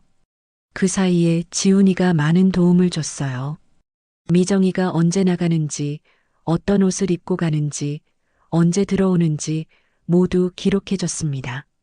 할머니, 오늘 엄마가 3시에 나가셔서 9시에 들어오셨어요. 평소보다 늦었어요. 그래, 뭔가 특별한 일이 있었나 보네. 그리고 들어올 때 향수 냄새가 많이 났어요. 립스틱도 번져 있었고요. 지훈이의 관찰력이 정말 좋았어요. 이런 세세한 정보들이 나중에 도움이 될 거라고 생각했습니다. 며칠 지나서는 미정이가 더욱 뻔뻔해졌어요. 아예 저를 투명인간 취급하기 시작했거든요. 같은 공간에 있어도 완전히 없는 사람 취급하면서 말이에요. 심지어는 전화를 할 때도 목소리를 낮추지 않았어요. 마치 저를 완전히 무시하는 것처럼 말이에요. 응, 나도 보고 싶어. 내일은 꼭 만나자. 거실에서 대놓고 그런 전화를 하더라고요. 제가 부엌에서 설거지하고 있는 걸 뻔히 아는데 말이에요. 호텔 예약했어? 이번에는 어디로? 정말 뻔뻔했어요. 가족이 있는 집에서 이런 대화를 하다니. 걱정하지 마. 시어머니는 아무것도 몰라. 멍청해서 멍청하다고 하네요. 제 손에 들고 있던 그릇이 싱크대에 떨어질 뻔했어요. 상민이가 있을 때도 마찬가지였어요.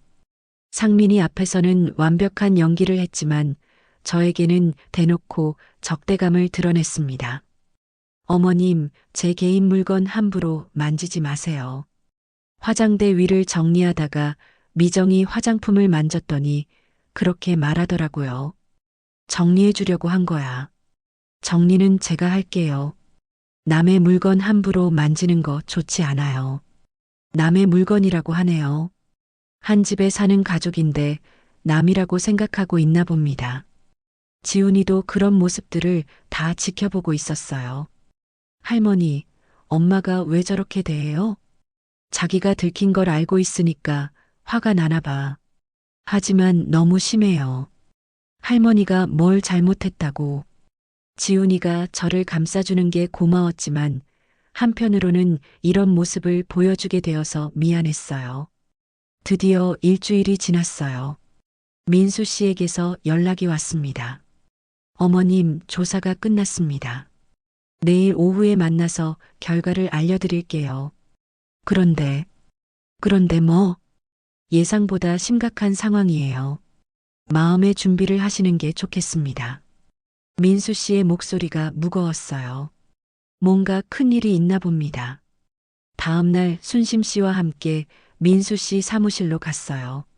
민수 씨는 두꺼운 파일을 테이블에 놓더라고요. 어머님이 예상하신 게 맞습니다. 며느리분이 다른 남자와 부적절한 관계를 맺고 있어요. 그런데 생각보다 훨씬 심각해요. 예상했던 말이지만 직접 들으니 충격이었어요. 상대방은 누구야? 김정호라는 사람인데요. 나이는 42살이고 중견 건축회사를 운영합니다. 연 매출 50억 정도 되는 회사예요. 돈이 꽤 있는 사람이군요.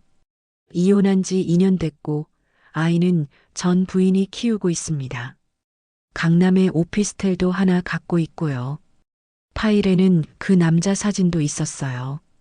잘생기지는 않았지만 깔끔해 보이는 남자였습니다. 언제부터 만났어? 정확히는 모르겠지만 적어도 6개월은 된 것 같아요. 처음에는 인터넷 채팅으로 만나기 시작했다가 3개월 전부터 직접 만나고 있습니다. 6개월이나 됐다고요? 생각보다 훨씬 오래됐네요. 거의 주 2-3회 만나고 있고 주로 강남 지역 호텔이나 그 남자 오피스텔에서 만납니다. 민수 씨가 사진들을 보여줬어요. 미정이와 그 남자가 호텔에 들어가는 사진, 카페에서 다정하게 대화하는 사진, 쇼핑몰에서 손을 잡고 걷는 사진들이었습니다. 보기만 해도 가슴이 아팠어요. 우리 가족을 배신하고 저런 짓을 하고 있다니. 이건 더 충격적인데요.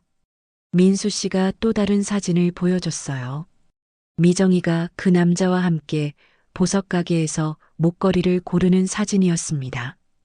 며느리분이 그 남자에게서 상당히 비싼 선물들을 받고 있어요. 이 목걸이만 해도 200만 원 정도 할 거예요. 200만 원짜리 목걸이라니. 우리 집에서는 그런 비싼 액세서리는 꿈도 못 꾸는데. 휴대폰 통화 기록도 있습니다. 거의 매일 통화하고 있어요. 길게는 2시간씩도 통화했더라고요.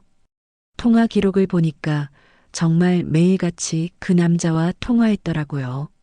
새벽 시간대에 통화한 기록도 많았어요. 신용카드 사용 내역도 확인했는데요. 호텔비, 식사비는 대부분 김정호 씨가 지불하고 있고 며느리분은 가끔 그 남자에게 선물을 사주는 정도예요. 뭘 선물로 사줬어? 넥타이, 시계, 향수 같은 거요. 총 금액이 한 100만 원 정도 될 것 같아요. 100만 원이나 되는 선물을 다른 남자에게 사줬다고요? 그 돈이 다 우리 집 생활비에서 나간 거잖아요. 그리고 이게 가장 중요한데요. 민수 씨가 녹음기를 꺼내더라고요. 며느리분과 그 남자의 대화를 녹음했어요. 카페에서 옆자리에 앉아서 들을 수 있었거든요. 녹음 파일을 틀어줬는데 미정이 목소리가 선명하게 들렸어요. 여보, 이제 정말 결정해야겠어. 언제까지 이렇게 숨어서 만날 수는 없잖아. 알아, 나도 빨리 정리하고 싶어. 하지만 시어머니가 워낙 까다로워서. 시어머니는 무슨, 그냥 이혼하면 되잖아. 재산 분할도 받을 수 있고, 재산 분할까지 계산하고 있었나 보네요. 그런데 상민이가 순해서 다행이야. 아무것도 의심 안 하니까. 상민이를 순하다고 표현하네요. 바보라는 뜻인 것 같아요. 상민이한테는 언제 말할 거야? 연말쯤에는 말해야 할 것 같아. 더 이상 미룰 수는 없을 것 같고, 아이는 어떻게 하고, 지훈이는 어쩔 수 없지. 아빠가 키우던지. 지훈이를 그렇게 쉽게 포기한다고 하네요. 친엄마가 맞나 싶었어요. 그런데 시어머니 반대가 만만치 않을 텐데. 괜찮아. 법적으로는 어쩔 수 없을 거야. 그리고 난 이미 변호사도 알아봤어. 벌써 변호사까지 알아봤다고요? 역시 내 여자야. 치밀하다. 당연하지. 이런 일은 계획적으로 해야 해. 정말 치밀하게 계획하고 있었나 보네요. 그런데 재산 분할 받으면 얼마나 될까? 아파트 값의 절반은 받을 수 있을 거야. 한 2억 정도? 2억이나 받으려고 하네요. 그 돈으로 그 남자와 새 출발할 계획인가 봅니다. 2억이면 우리가 새로 시작하기에 충분하지. 그래. 그리고 나는 위자료도 안 물어도 되고, 위자료를 안 문다는 게 무슨 뜻인지 모르겠지만 분명히 나쁜 뜻일 거예요. 녹음을 다 듣고 나니 제 손이 부들부들 떨렸어요. 분노가 치밀어 올랐습니다. 이 정도면 충분한 증거가 될까? 충분하고도 남아요. 법정에서도 절대적으로 유리할 증거들입니다. 민수 씨가 자신 있게 말했어요. 그리고 이것도 보세요. 민수 씨가 또 다른 서류를 보여줬어요. 며느리분이 이미 혼자 이름으로 적금을 들어놓고 있어요. 매달 50만 원씩 넣고 있더라고요. 50만 원씩? 네. 아마 이혼 후를 대비해서 돈을 모으고 있는 것 같아요. 그 돈도 결국 우리 집 생활비에서 나가는 건데 이혼 자금으로 모으고 있었다니. 어머님, 이제 어떻게 하실 거예요? 순심 씨가 물어봤습니다. 물론 상민이한테 말해야지. 이제 더 이상 참을 수 없어. 제 마음은 이미 정해져 있었어요. 하지만 조심스럽게 해야 해요. 며느리분이 먼저 알면 증거를 인멸하거나 먼저 이혼 소송을 걸 수도 있거든요. 민수 씨의 조언이었습니다. 그럼 어떻게 하면 좋을까? 가족들이 다 모인 자리에서 한꺼번에 공개하는 게 좋을 것 같아요. 며느리분이 변명할 수 없도록 말이에요. 좋은 생각이었어요. 미정이가 발뺌할 수 없게 확실하게 해야겠다고 생각했습니다. 그리고 이 모든 증거들을 USB에 복사해 드릴게요. 여러 개 만들어서 안전하게 보관하세요. 고마워요. 정말 고마워요. 천만에요. 이런 일은 반드시 밝혀져야 해요. 집에 돌아와서 모든 증거를 다시 살펴봤어요. 사진, 녹음 파일, 통화 기록, 카드 사용 내역, 적금 내역까지. 이 정도면 정말 완벽했습니다. 지훈이에게도 결과를 알려줬어요. 할머니, 정말 엄마가 6개월이나 우리를 속였다고요? 그런 것 같아. 그리고 벌써 이혼 계획까지 세워놨다고요? 응. 연말에는 아빠한테 말할 계획인 것 같아. 지훈이가 충격을 받은 것 같았어요. 할머니, 그럼 우리가 먼저 행동해야겠네요. 그래. 당해주기만 할 수는 없지. 언제 아빠한테 말씀드릴 거예요? 다음 주가 아빠 생일이잖아. 그때 친척들도 다 모이니까 그때가 좋을 것 같아. 생일날에요? 응. 모든 사람 앞에서 미정이의 진짜 모습을 보여줘야 해. 지훈이가 고개를 끄덕였어요. 제 손은 떨렸지만 마음은 오히려 차분해졌어요. 드디어 진실을 밝힐 수 있게 된 거니까요. 내가 당한 모욕. 이제 돌려줄 때가 됐어. 혼자서 중얼거렸습니다. 이제 미정이가 어떤 사람인지 모든 가족이 알게 될 거예요. 더 이상 저를 바보로 여기거나 무시할 수 없을 겁니다. 며칠 남지 않았어요. 이제 정말 결전의 날이 다가오고 있었습니다. 증거를 모두 준비한 후 언제 공개할지 며칠 동안 고민했어요. 가족이 모두 모이는 자리가 필요했거든요. 마침 다음 주가 상민이 생일이었습니다. 매년 친척들까지 모여서 간단하게 축하하는 게 우리 집 전통이었어요. 평소라면 정말 기대되는 날인데 올해는 다른 의미로 중요한 날이 될 것 같았습니다. 미정이의 실체가 모든 사람에게 드러나는 날 말이에요. 상민이 생일 일주일 전부터 준비를 시작했어요. 평소보다 더 신경 써서 말이에요. 미정이가 마지막으로 우리 가족으로서 보내는 생일이 될 테니까요. 할머니, 정말 생일날 하실 거예요? 지훈이가 걱정스러운 표정으로 물어봤어요. 그래야 해. 더 이상 미룰 수 없어. 하지만 아빠가 너무 충격받으실 텐데. 충격받더라도 알아야 해. 계속 속고 살 수는 없잖아. 지훈이도 고개를 끄덕였어요. 하지만 여전히 불안해 보였습니다. 상민이 생일 당일 아침, 저는 평소보다 일찍 일어나서 준비를 시작했어요. 상민이가 좋아하는 미역국도 끓이고 갈비찜도 만들고 각종 나물도 무쳤습니다. 미정이는 별로 도와주지 않았어요. 평소 같으면 어머님, 제가 도와드릴게요 했을 텐데 요즘에는 그런 말조차 하지 않았습니다. 미정아, 오늘 상민이 생일인데 뭐 준비한 거 없어? 물어봤더니 미정이가 시큰둥하게 대답했어요. 선물은 미리 사뒀어요. 뭘 샀는데? 시계요. 좀 비싼 거로. 비싼 시계라. 혹시 그 남자 돈으로 산 건 아닐까요? 좋네. 상민이가 좋아할 거야. 하지만 속으로는 씁쓸했어요. 어쩌면 마지막 생일 선물이 될지도 모르니까요. 오후부터 친척들이 하나둘씩 오기 시작했어요. 먼저 상민이 누나인 상희 씨가 남편 박기철 씨와 함께 왔고, 이어서 상민이 동생인 상호 씨도 아내 김영미 씨, 아들 철수와 함께 왔어요. 형님 생일 축하드려요. 누나도 오셨네요. 고생하셨어요. 상민이가 환하게 웃으며 가족들을 맞이했어요. 정말 행복해 보였습니다. 가족과 함께하는 시간을 소중히 여기는 사람이거든요. 저녁 준비를 하면서도 계속 긴장됐어요. 곧 있으면 이 평화로운 분위기가 완전히 바뀔 테니까요. 어머님, 정말 괜찮으세요? 손이 떨리시는데. 상혜 씨가 걱정스럽게 물어봤어요. 괜찮아. 그냥 너무 오랜만에 다들 모여서 긴장되나 봐. 그러시군요. 그런데 미정이는 어디 있어요? 방에서 준비하고 있어. 미정이는 화장하느라 한참 걸리고 있었어요. 오늘따라 더 공들여서 하는 것 같았습니다. 저녁 시간이 되어서야 모든 가족이 거실에 모였어요. 상민이, 미정이, 지훈이, 상희 씨 부부, 상호 씨 가족까지 총 8명이었습니다. 미정이도 마지못해 나왔는데 평소와 달리 표정이 어두웠어요. 뭔가 불길한 예감이라도 든 건지.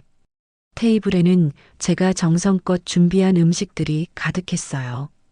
미역국, 갈비찜, 잡채, 각종 나물, 그리고 지훈이가 사온 초콜릿 케이크까지. 와, 어머니가 정말 많이 준비하셨네요. 상호 씨가 감탄했어요.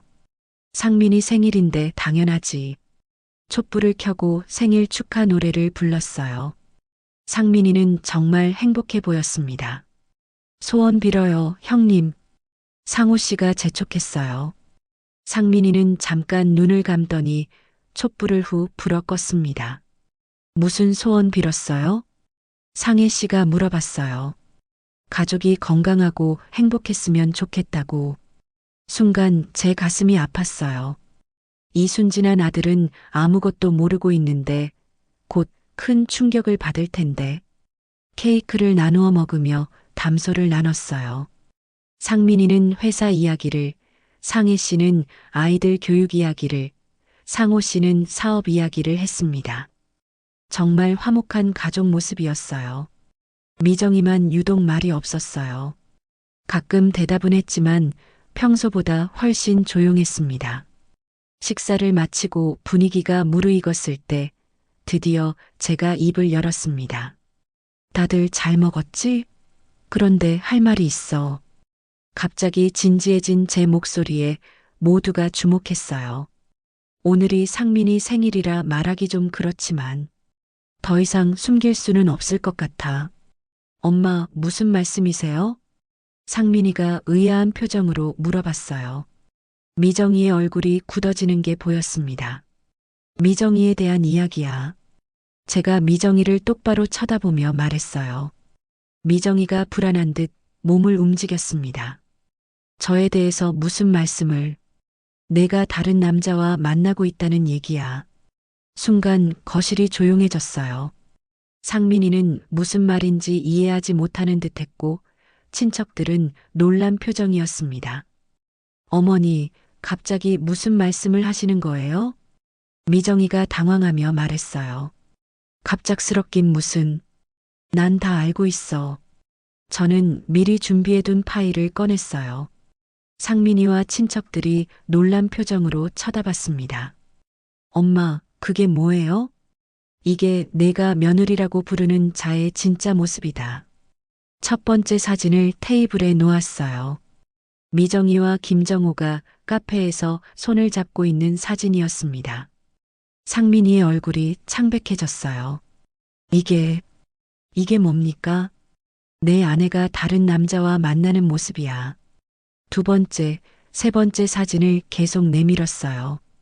호텔 앞에서 함께 걷는 사진, 쇼핑몰에서 팔짱을 끼고 있는 사진들이었습니다. 친척들이 하나하나 보면서 충격을 받고 있었어요. 세상에, 이게 정말이야, 미정아? 상혜 씨가 믿을 수 없다는 표정으로 물어봤어요. 언니, 이건 오해예요. 그냥 친구일 뿐이에요. 미정이는 여전히 발뺌하고 있었어요. 친구? 그럼 이것도 친구야? 이번에는 휴대폰 통화 기록을 보여줬어요. 김정우와 매일같이 통화한 기록이 빼곡했습니다. 미정아, 이걸 어떻게 설명할 거야? 상호 씨가 화난 목소리로 물어봤어요. 상민이가 그걸 보더니 눈빛이 달라졌어요. 미정아, 이게 정말이야?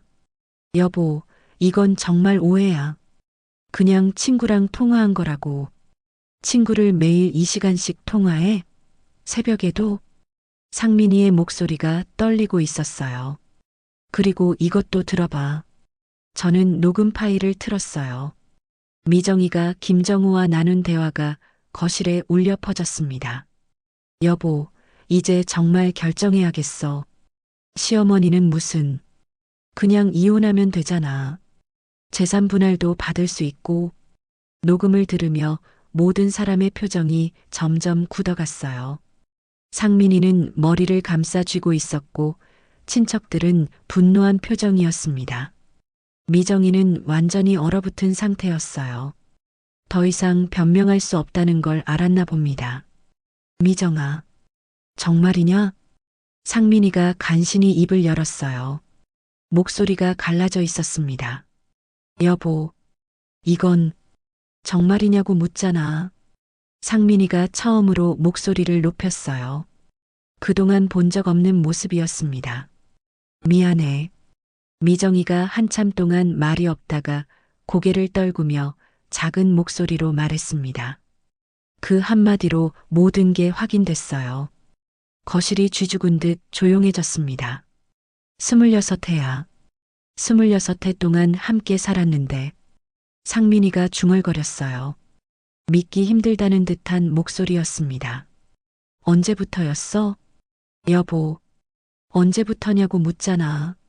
6개월 정도. 6개월 동안 나를 속였다는 거네. 상민이가 주먹을 꽉 쥐었어요. 분노가 치밀어 오르는 것 같았습니다. 왜 그런 거야? 내가 뭘 잘못했어? 여보, 그게 아니야. 그게 아니기는 뭐가 아니야. 다른 남자랑 바람 피우고. 상민이가 소리쳤어요. 지훈이가 깜짝 놀라 아빠를 쳐다봤습니다. 야, 이 여자야. 상호 씨가 화를 내며 일어섰어요. 우리 형을 이렇게 배신을 해? 형부, 정말 실망이에요. 상혜 씨도 분노하고 있었어요. 이런 걸 어떻게 할 수 있어? 가족을 이렇게 무너뜨려? 미정이는 계속 고개를 숙이고 있었어요. 변명도 하지 못하고 말이에요. 그리고 이것도 봐. 저는 김정우가 미정이에게 준 선물 목록을 보여줬어요. 200만 원짜리 목걸이, 50만 원짜리 시계, 각종 화장품까지 총 500만 원어치가 넘어. 500만 원? 상민이가 깜짝 놀랐어요. 그리고 미정이가 그 남자한테 준 선물도 있어. 100만 원어치나 돼. 100만 원을 어디서 구했어? 우리 집 생활비에서 빼돌린 거지. 상민이의 얼굴이 더욱 일그러졌어요. 생활비로 다른 남자한테 선물을? 정말? 미정이는 대답하지 못했어요.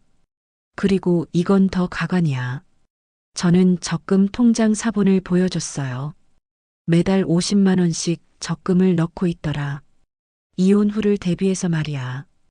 이혼 후를 대비해서? 상민이가 경악했어요. 응. 연말에는 너한테 이혼하자고 말할 계획이었대. 그럼 지금까지는 뭐야? 돈 모을 때까지 날 이용한 거야? 상민이가 완전히 분노했어요. 미정아, 정말 그런 거야? 상혜 씨가 다시 물어봤지만 미정이는 여전히 대답하지 않았어요. 대답해. 정말 그런 거냐고. 상민이가 소리쳤어요. 미안해. 미정이가 겨우 작은 목소리로 대답했어요.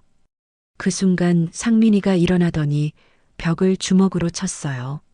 아, 너무 세게 쳐서 손에서 피가 났어요. 여보.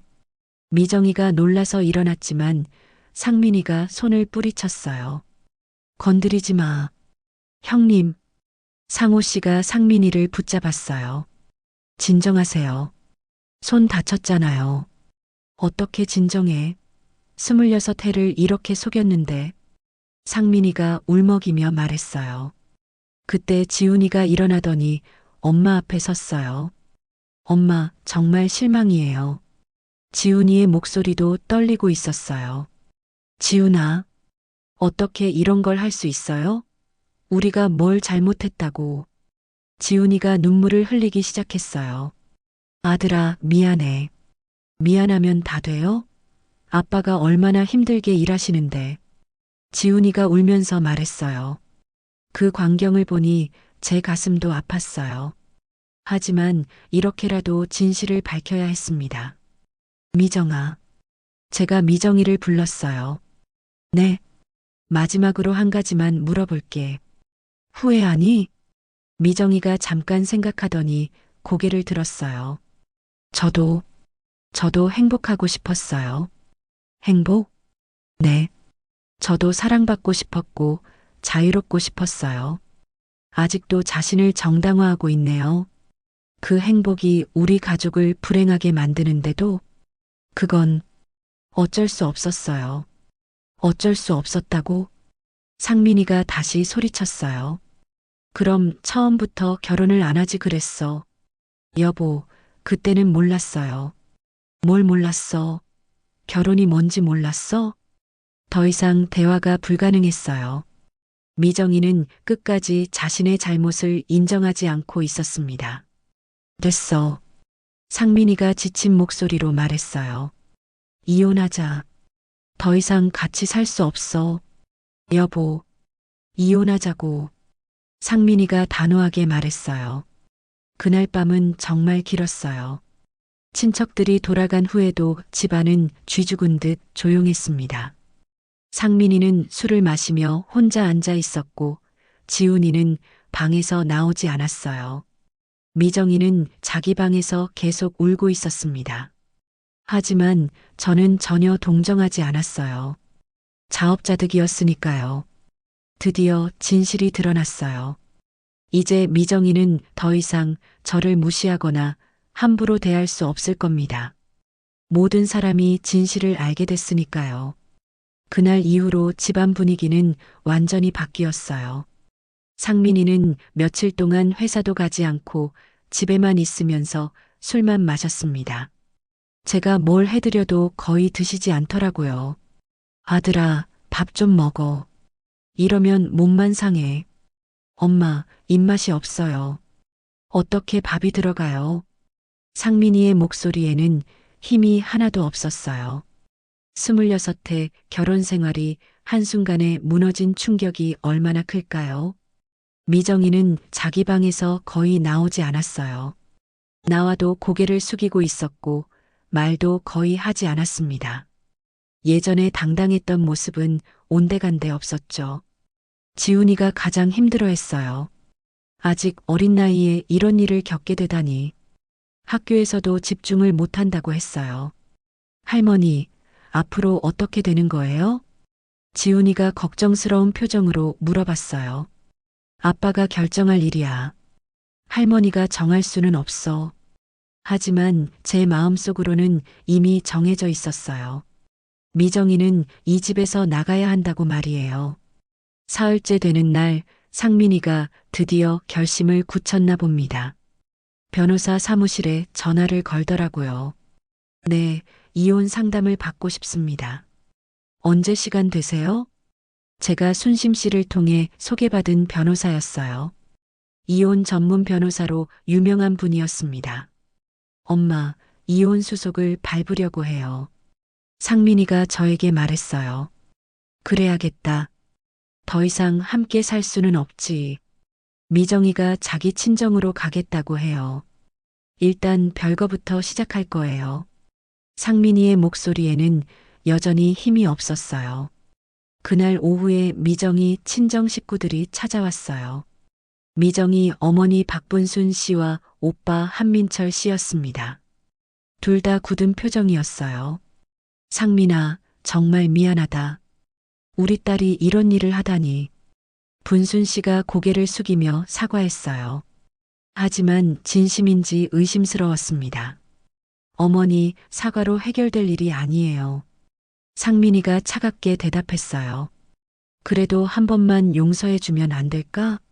미정이가 잘못을 깨달았으니까. 민철 씨가 말했어요. 용서요? 6개월 동안 나를 속이고 바람 피운 걸 어떻게 용서해요?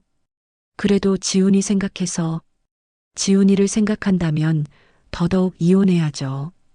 이런 엄마와 함께 살게 할 수는 없어요. 상민이가 단호하게 말했어요.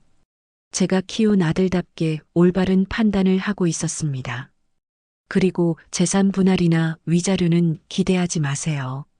잘못한 쪽이 누군지 뻔하잖아요. 상민아, 그래도 법적으로도 불륜을 저지른 쪽이 불리해요. 증거도 충분하고요. 상민이가 이미 변호사와 상담을 받은 모양이었어요. 미정이 친정 식구들은 더 이상 할 말이 없어서 돌아갔어요. 그 이틀 후 미정이가 짐을 싸기 시작했어요. 큰 캐리어 2개에다 짐을 꾸리더라고요. 짐을 싸면서도 미정이는 한마디 사과도 하지 않았어요. 저를 쳐다보지도 않았고 상민이나 지훈이한테도 제대로 된 작별 인사를 하지 않았습니다. 미정아. 미정이가 나가기 직전에 제가 불렀어요. 네. 처음으로 제 쪽을 쳐다봤지만 눈빛이 차가웠어요. 마지막으로 한마디만 할게.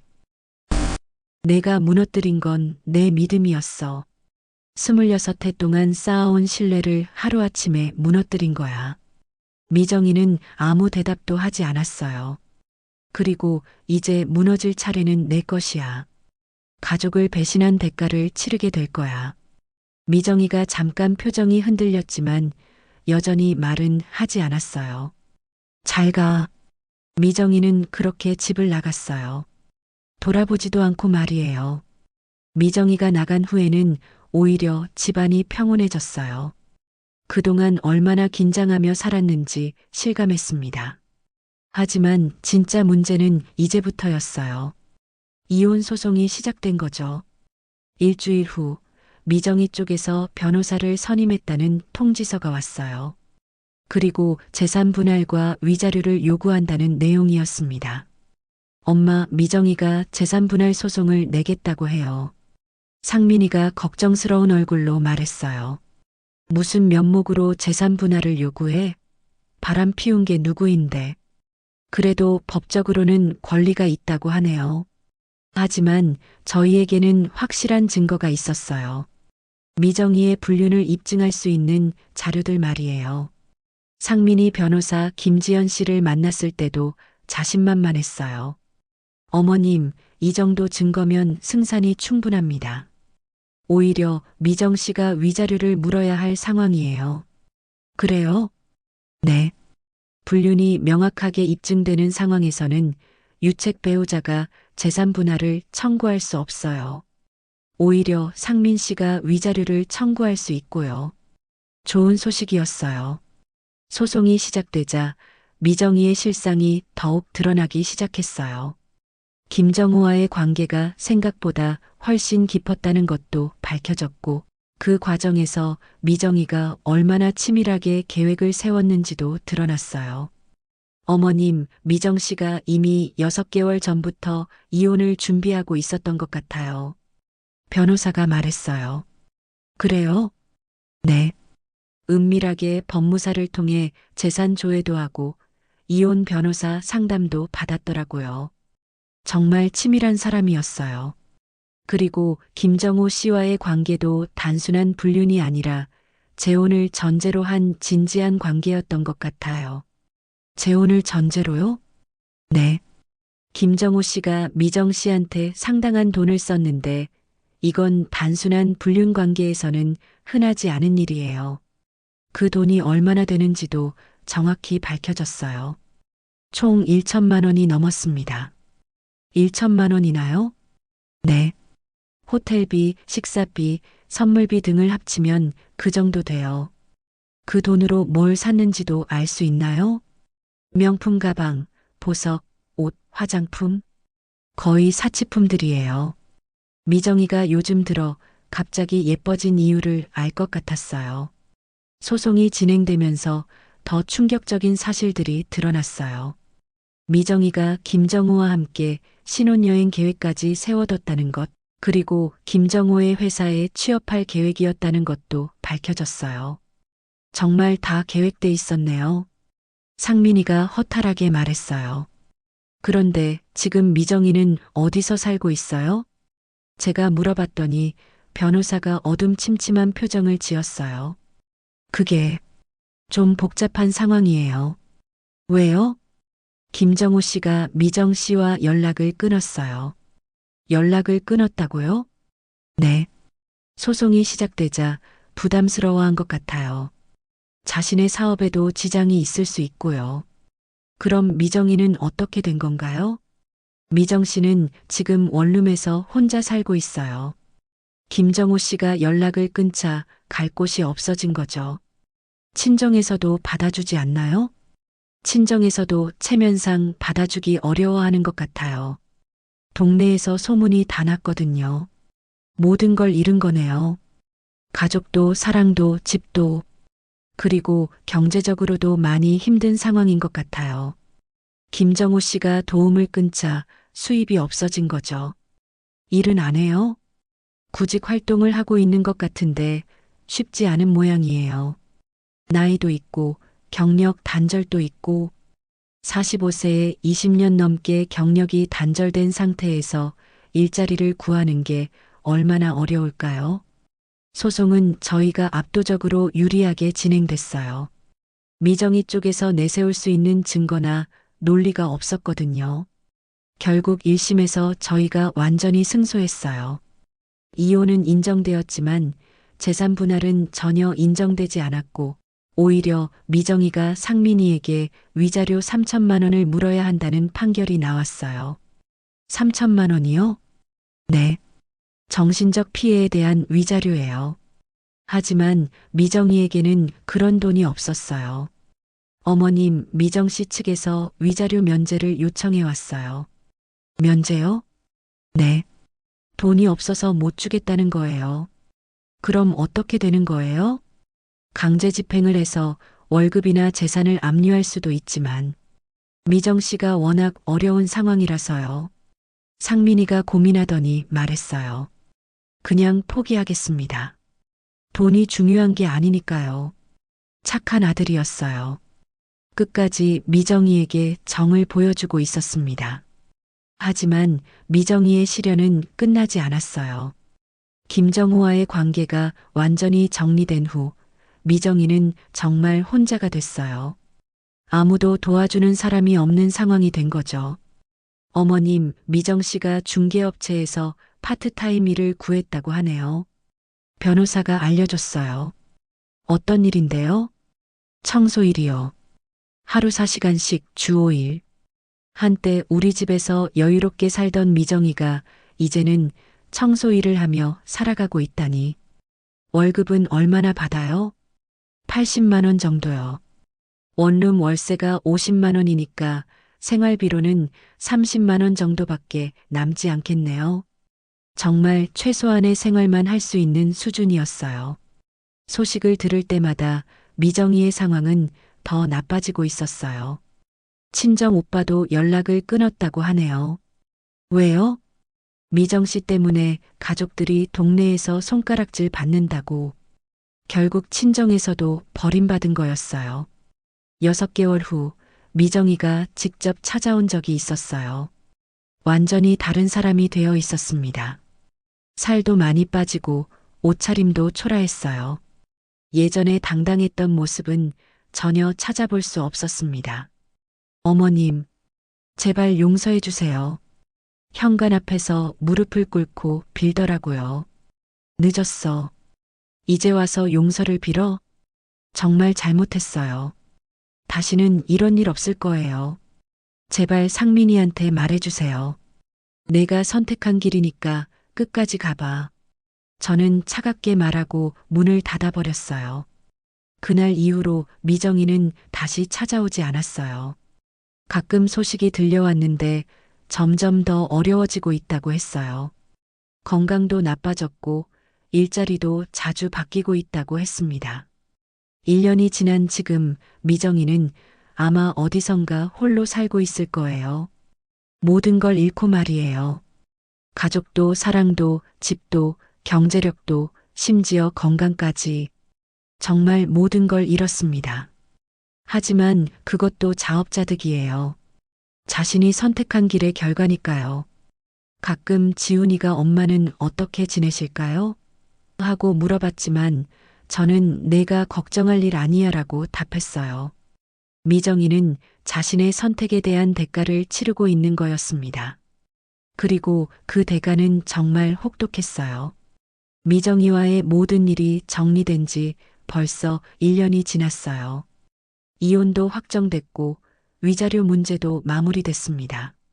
미정이는 결국 돈을 못 갚아서 그냥 넘어갔지만 중요한 건 진실이 밝혀진 거였어요. 집안 분위기도 정말 많이 좋아졌습니다. 처음 몇 달은 모두가 힘들어했지만 시간이 지나면서 오히려 전보다 더 평온해졌어요. 그동안 미정이 때문에 얼마나 긴장하며 살았는지 이제야 실감합니다. 상민이는 처음 석 달 정도는 많이 힘들어했어요. 26에 결혼 생활이 끝나는 게 쉬운 일은 아니었을 테니까요.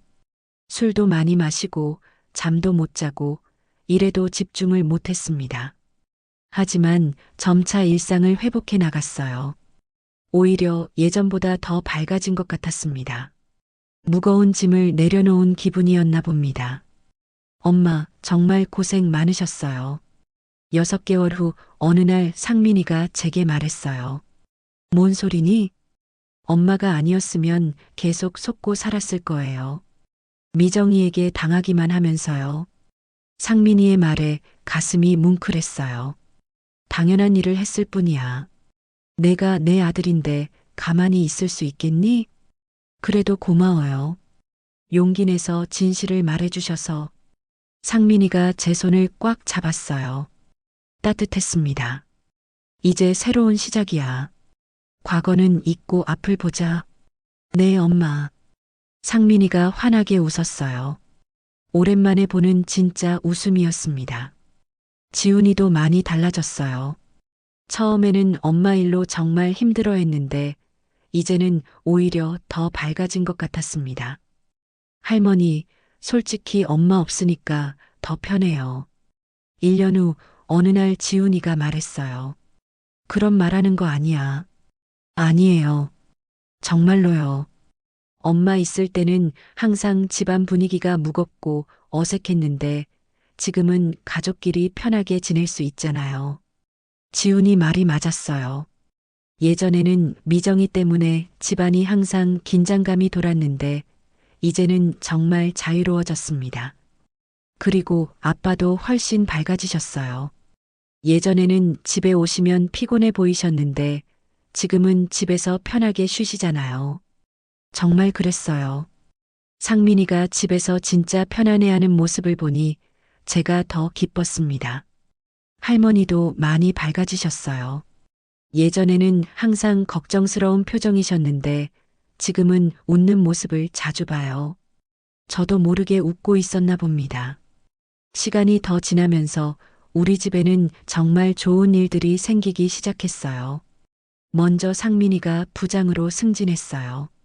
그동안 열심히 일한 보람이 있었나 봅니다. 엄마, 드디어 부장 됐어요. 상민이가 신나서 집에 와서는 소주를 한 병 들고 왔어요. 정말 축하한다. 네. 월급도 200만 원 올랐어요. 세상에, 그럼 이제 정말 여유로워지겠네. 상민이는 정말 기뻐했어요. 그동안 가정 문제로 스트레스 받으면서도 묵묵히 일해온 보람이 있었나 봅니다. 지훈이도 대학교에서 장학금을 받았어요. 성적 우수 장학금이었는데 등록금 전액과 생활비까지 지원받게 됐습니다. 할머니, 장학금 받았어요. 지훈이가 뛸 듯이 기뻐하며 말했어요. 정말 우리 지훈이 대단하네. 네, 4년 동안 받을 수 있대요. 지훈이도 그동안 힘든 상황에서도 공부를 열심히 한 보람이 있었나 봅니다. 그리고 저에게도 뜻밖의 행복이 찾아왔어요. 복지관에서 노인 요리교실 강사를 해달라고 부탁이 온 거였어요. 제가 요리를 잘한다는 소문이 났나 봅니다. 정숙 할머니, 정말 부탁드려요. 할머니만큼 요리 잘하시는 분이 없어요. 복지관 김사회 복지사가 간곡하게 부탁했어요. 처음에는 내가 뭘 가르쳐 했는데 해보니까 정말 재미있더라고요. 다른 할머니, 할아버지들과 함께 요리하고 이야기하니까 시간이 금방 갔어요. 선생님 덕분에 우리 집 밥상이 풍성해졌어요. 선생님 요리는 정말 맛있어요. 수강생들이 고마워하는 모습을 보니 뿌듯했어요. 월급도 받게 됐는데 80만 원이었어요. 많은 돈은 아니지만 제 용돈으로는 충분했습니다. 무엇보다 보람을 느낄 수 있어서 좋았어요. 집에만 있으면 자꾸 이상한 생각만 하게 되는데 이렇게 할 일이 있으니까 마음도 건강해지는 것 같았어요. 오늘은 특히 기분이 좋은 날이었어요. 지훈이가 또 다른 장학금을 받았거든요.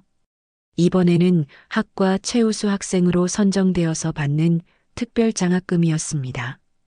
할머니, 또 장학금 받았어요. 지훈이가 환하게 웃으며 말했어요. 정말? 또? 네. 이번에는 100만 원이에요. 세상에, 우리 지훈이 정말 대단하다. 축하한다며 지훈이가 좋아하는 잔치국수를 끓여줬어요. 멸치 육수를 우려내서 정성껏 끓인 국수였습니다. 할머니, 국수 정말 맛있어요. 지훈이가 후루룩 소리를 내며 먹고 있었어요. 보기만 해도 기분이 좋았습니다. 많이 먹어. 할머니가 또 끓여줄게. 네. 할머니 국수가 세상에서 제일 맛있어요. 지훈이의 환한 웃음을 보니 제 마음도 따뜻해졌어요. 그때 상민이가 퇴근해서 들어왔습니다. 다녀왔습니다. 국수 냄새가 좋네요. 아빠, 지훈이가 또 장학금 받았어요. 지훈이가 신나게 말했어요. 정말? 우리 아들 또? 대단한데. 상민이가 환하게 웃으며 지훈이 머리를 쓰다듬었어요. 이런 모습을 보는 게 정말 행복했습니다. 엄마도 같이 드세요. 지훈이가 저를 옆에 앉혔어요. 상민이도 자리에 앉더니 국수를 한 젓가락 집어 먹었습니다. 역시 엄마 국수가 최고네요. 그러게요. 할머니 요리는 정말 예술이에요. 부자가 번갈아 가며 제 요리를 칭찬했어요. 듣고 있으니 정말 기분이 좋더라고요. 그런데 엄마, 상민이가 갑자기 말했어요. 왜? 회사에서 승진 파티 하자고 하는데 엄마도 같이 가시겠어요? 승진 파티? 네. 동료들이 가족끼리 모이자고 해요. 엄마도 소개해드리고 싶어요. 상민이가 저를 자랑스러워하는 것 같아서 기뻤어요. 좋지. 가자. 정말요? 감사합니다. 우리 엄마가 최고니까 당연히 자랑해야지. 상민이가 웃으며 말했어요. 그 순간 문득 1년 전을 떠올렸어요. 미정이와의 그 모든 일들 말이에요. 카페에서 미정이를 처음 본 그날부터 시작해서 증거를 모으고 진실을 밝혀내기까지의 모든 과정이 주마등처럼 지나갔습니다. 그때는 정말 힘들었어요. 믿었던 며느리가 배신자였다는 걸 알았을 때의 충격, 아들에게 어떻게 말해야 할지 모르는 고민, 모든 걸 혼자 짊어져야 한다는 부담감까지. 하지만 지금 생각해보니 그때 용기를 냈던 게 정말 잘한 일이었어요. 만약 그대로 모른 척 했다면 어땠을까요? 미정이는 계속 우리 가족을 속이면서 자신의 이익만 챙겼을 거예요. 상민이는 바보가 되어서 아내를 위해 열심히 일하고 미정이는 그 돈으로 다른 남자와 즐기고 그러다 적당한 때가 되면 이혼해서 재산 분할까지 받아가고 정말 끔찍한 시나리오였을 거예요. 할머니, 무슨 생각하세요? 지훈이가 물어봤어요. 그냥 예전 일들 생각하고 있었어. 미정이 엄마 일요? 응. 지훈이와 상민이가 잠깐 조용해졌어요. 할머니, 후회하지 않으시죠? 지훈이가 조심스럽게 물어봤어요. 후회? 왜? 그때 말씀 안 하셨으면 지금도 가족이 함께 살고 있을 텐데. 지훈아, 그게 진짜 가족이었을까? 제가 반문했어요. 거짓으로 맺어진 관계는 진짜 가족이 아니야. 언젠가는 무너질 수밖에 없어. 맞아요. 상민이도 고개를 끄덕였어요. 전 오히려 감사해요. 엄마가 진실을 말씀해 주셔서. 왜? 계속 속고 살았다면 더 큰 상처를 받았을 거예요. 그리고 지금처럼 진짜 가족의 소중함도 깨닫지 못했을 테고요. 상민이의 말이 맞았어요. 지금 우리는 진짜 가족다운 가족이 되었거든요. 그리고 지금이 훨씬 좋아요. 세 명이서 이렇게 편하게 지내는 게. 지훈이도 동의했어요. 정말 그랬어요. 미정이가 있을 때는 항상 긴장감이 돌았는데 지금은 자연스럽고 편안했습니다. 진짜 가족다운 분위기였어요. 그리고 할머니도 많이 밝아지셨어요. 요리 교실도 하시고 용돈도 버시고. 그러네. 나도 새로운 인생을 살고 있어. 정말 그랬어요. 77살에 새로운 일을 시작하게 될 줄 몰랐어요. 앞으로 더 좋은 일만 있을 거예요. 지훈이가 웃으며 말했어요. 그렇겠지. 우리는 진실되게 살고 있으니까. 그날 밤 잠자리에 들기 전에 창밖을 내다봤어요. 별이 참 많이 보였습니다. 1년 전 그날 밤에도 이런 별들을 봤었나요? 그때는 앞이 캄캄했는데 지금은 이렇게 밝고 희망적인 마음이에요. 문득 미정이 생각이 났어요.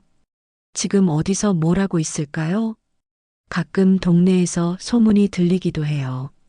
원룸에서 혼자 살고 있다는 것, 청소 일을 하며 겨우겨우 살아간다는 것, 건강도 많이 나빠졌다는 얘기도 들렸어요. 처음에는 조금 안쓰럽다는 생각도 들었어요. 하지만 지금은 그냥 자업자득이라는 생각밖에 안 들어요. 자신이 선택한 길이니까 끝까지 책임져야 하는 거죠. 가족을 배신한 대가를 치르고 있는 거예요. 반면에 우리 가족은 점점 더 행복해지고 있어요. 상민이는 승진도 하고 지훈이는 장학금도 받고 저도 새로운 일을 시작했고 이게 진실의 힘인가 봅니다.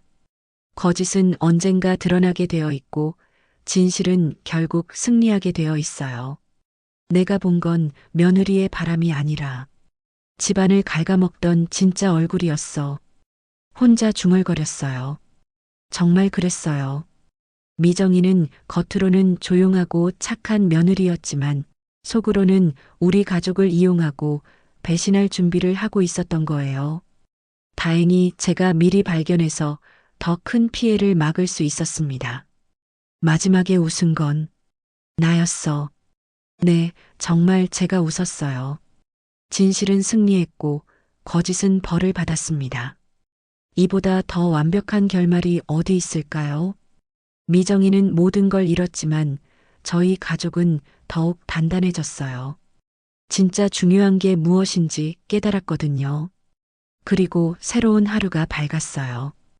오늘도 좋은 일들이 가득할 거라는 확신이 들었습니다. 복지관에서 요리교실을 하고 집에 와서는 상민이와 지훈이와 함께 저녁을 먹고 이런 평범한 일상이 얼마나 소중한지 이제는 알아요. 앞으로도 계속 이런 행복한 날들이 이어졌으면 좋겠어요. 진실과 사랑이 있는 한 우리 가족은 어떤 어려움도 이겨낼 수 있을 거예요. 그리고 언젠가 상민이가 좋은 사람을 만나서 재혼을 하게 된다면 그때는 정말 진실하고 착한 사람이었으면 좋겠어요. 미정이 같은 사람은 다시는 우리 가족에게 오지 않기를 바랍니다.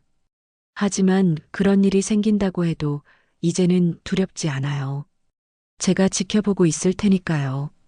그리고 이제는 경험도 있으니까 어떤 사람이 진짜이고 어떤 사람이 가짜인지 구별할 수 있을 거예요. 새로운 내일이 기대되는 밤이었어요. 정말 마음 편하게 잠들 수 있는 밤이었습니다. 그 일이 있은 지 벌써 2년이 지났어요.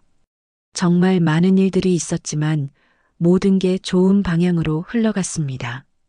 상민이는 이제 이사 대리가 되었고 새로운 부서를 맡게 되었어요. 정말 승승장구하고 있습니다. 지훈이는 대학교 3학년이 되었고 성적이 너무 우수해서 대학원 진학까지 교수님이 추천해 주셨어요. 미래가 정말 밝은 아이예요.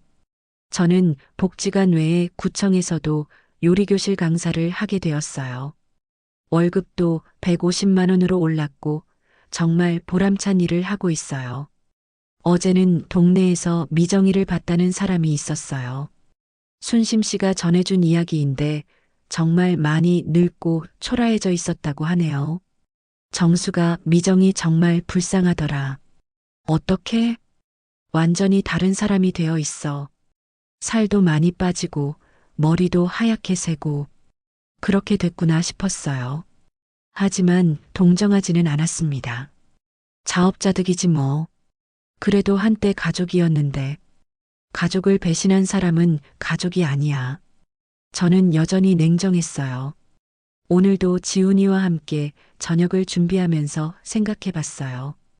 2년 전 그 선택이 정말 옳았는지 말이에요. 결론은 같았어요. 옳은 선택이었다고. 가족을 지키기 위해 한 일이었고, 결과적으로 모두가 더 행복해졌으니까요. 그게 가장 중요한 거 아닐까요? 할머니, 뭐 생각하고 계세요? 지훈이가 물어봤어요. 그냥, 우리가 참 잘 살고 있다는 생각. 정말 그런 것 같아요. 2년 전보다 훨씬 좋아졌어요. 지훈이도 동감했어요. 그때 상민이가 들어오더니 큰 꽃다발과 케이크를 들고 있더라고요. 엄마, 이거 받으세요. 이게 뭐니? 오늘이 엄마가 미정이 일 해결한 지 2주년 되는 날이잖아요. 감사 표시예요. 상민이가 그런 날까지 기억하고 있다니 감동이었어요. 바보야. 당연한 걸 가지고. 하지만 마음은 정말 따뜻했어요. 꽃을 화병에 꽂아놓고 케이크도 나누어 먹으면서 우리는 또 다른 행복한 시간을 보냈어요. 앞으로도 이런 좋은 일들만 가득하길 바라며 저는 오늘도 만족스러운 미소를 지었답니다. 정말 마지막에 웃은 건 저였어요. 그리고 앞으로도 계속 웃을 수 있을 것 같아요. 진실과 사랑이 승리한 우리 가족의 이야기, 이렇게 마무리됩니다.